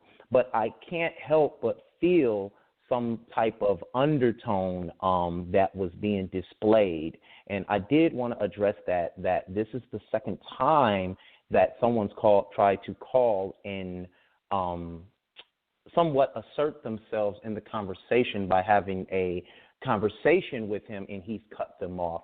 We saw it. I saw it with Brother Davon, and I saw it Friday with Brother Mariel, that he did not want to talk to Brother Mariel. As a matter of fact, he didn't even let him make his point in which he was trying to make, and that's working with unjust weights and balances. We can all point the finger at each other and say what everybody's doing. But the bottom line is this. I serve the Most High and the Most High alone. And according to Isaiah chapter 27, verse 9, this is what the prophet says, peace be upon him. And this is what he says. He clearly states, he says, therefore by this the iniquity of Jacob will be covered or atoned for. He says, and this is all the fruit of the taken away, when he makes all the stones of the altar like chalk stones that are beaten to dust. Wooden images and incense altars shall not stand. So the Most High accounts that to us as righteous when we're destroying false altars. Yes, we can do it in a more classful way, a more tactful way. I understand that. But whenever Davon, and I want to use Davon, whenever Davon has done a lesson, he never says, ha, silly Christians, silly message. He's not doing that. He comes on here, he gives his scriptures, and that's it. You know, it's okay to be zealous. There's nothing wrong with that. And I don't want anybody to hear that lesson and say that you can't be zealous. What I personally try to teach is the human sacrifice point, and I try to give everybody the context of the scriptures, such as Isaiah 53, Daniel 9. You guys should go check out that lesson. I'm going to present it to Sal's show. I'm going to do a little bit restancing on it also. You know, sometimes I might have a thought. If I'm meditating on scripture, I put it on my channel. I'm not cussing. I'm not fussing or anything like that on there. I try to keep it as clean as possible. And like I said, it's a process. But when I see my brothers being cut off and not being given a chance to finish, I took somewhat offense to that, because had I came in like that, I'm pretty sure I was going to get cut off too. That's why I humbled down. I don't feel like we should have to humble down when speaking to said people who take a stance. I think we should all be able to stand and be as bold and brave as a lion. I think we should all be able to speak and state our case. The Apostle Paul says it, contend for the faith. And too many times when we're asking questions, sometimes Messianics get mad. That's just what happened to me this weekend. A Messianic just got mad at me, and I was speaking to him about the trial of Jesus, and I didn't feel like there was no reason for him to get mad at me because I was saying this is a just trial. You know, I was showing them that, and they got mad at me and started whooping and hollering and yelling. And I said to myself, I said, what if that was me doing that? It would have been all over the internet. You know, many times I argue with Davon over the phone. I'm like, yo, just let me. Davon say, no, don't yell, because they want you to yell because they want to tell the public and tear down your image. So what I'm trying to sit up here and say is we all have to operate within just weights and balances here, just weights, just scales. If somebody calls up to the show, they're taking time out of their night to have a discussion with you. You know what I'm saying? As a brother or as somebody who opposes your view differently, it does not mean that you're to cut him off. What I was taught growing up, that means that you're, in fact, running from something. And there's nothing to run from if what you say or what you teach stands on the truth. Me, Davon, Marielle, my beautiful sisters, and many other Tanakh onlys, we all agree in the same. We all agree the same. We believe that Torah should be applied to our everyday life. We believe that we should keep the Sabbath. We believe the Sabbath is a delight. Yes, the New Testament does teach that, but we see things in there in the New Testament that's not being taught properly. And sometimes I see a lot of scriptures that are not being exegeted properly. I see a lot of eisegesis going on with the scriptures, and that just happened on a platform I was just on a minute ago. And it's too much complaining. Let's just talk and build. You know what I'm saying? This is not about coming on and doing a lesson and calling out Tanakh onlys. And yes, I did text the brother and I said, challenge accepted.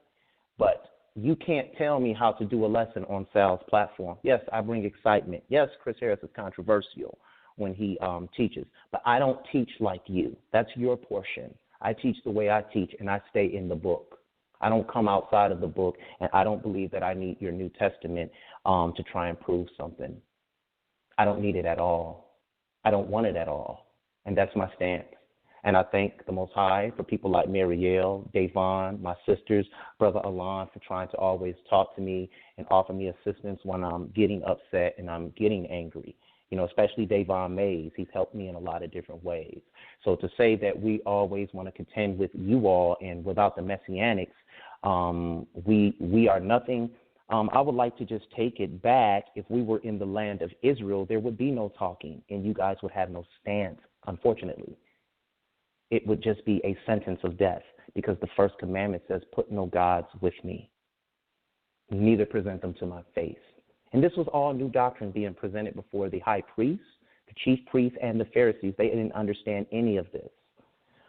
So I just want to say that in being clear on my stance, I don't teach like you. I don't have to teach like you. Yes, we can straighten up the language. We can straighten up the antics. But the same must be said for the Israelite camps that are on the corners. Because guess what? I still haven't seen one Israelite camp that's Tanakh only that stands on the corner and disrespects black women like the Messianics. Because they are the ones who are on the news now, not Torah and Tanakh only. I'm sorry. That's just what it is. And yes, you're right. It is getting a little bit ridiculous. But to say that we need you all is inaccurate at all. It's very inaccurate. And actually, it's a boisterous stance, because when the brother called up there, he couldn't even juxtapose his position. So I don't want to take up too much time. I want to say hallelujah. Let's all work. Let's all try and use just weights and just balances. This is Debate Talk for you, the most respected debate talk platform. That's what this is. It's just that simple. Peace to Sal. I'm glad to see that you're all right. I prayed. I'm happy to see you're okay. Can't wait for you to get back in the gym, start working out again. Peace to the sisters, as always. I'm waiting for that lesson to come back out. You know what it is. Peace to Brother Marielle. I know you're going to call me after the show, but this is what this is. This is Debate Talk for you. Many people I've made amends with outside of the platform since Sal's been down, so maybe we can all come together and have some more great debates. But you know, when Chris Harris show up, you never know what's going to happen. But I promise you it won't be disrespectful anymore. So with that being said, all praises to the Most High, the God of Israel. May his name be exalted and the law be made honorable. Hallelujah. Hallelujah.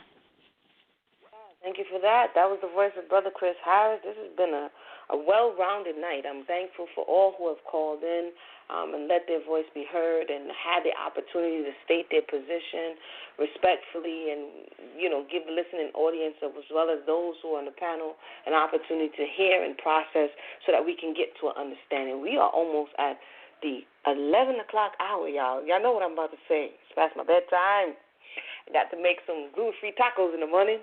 So I'm going to get Mayanah to say her closing words, and then I'm going to say a few closing words, and we're going to go give it over back to Brother Sal Showtime. And I believe we have 3 hours on the air, so if we get cut off, we're going to have to make this speedy. Sister Mayanah? We got 5 minutes. All right, let me make this quick. One, I want to say that to the challenge of staying in the TANAKH, we did that this evening. We didn't go out to the TANAKH to make our points.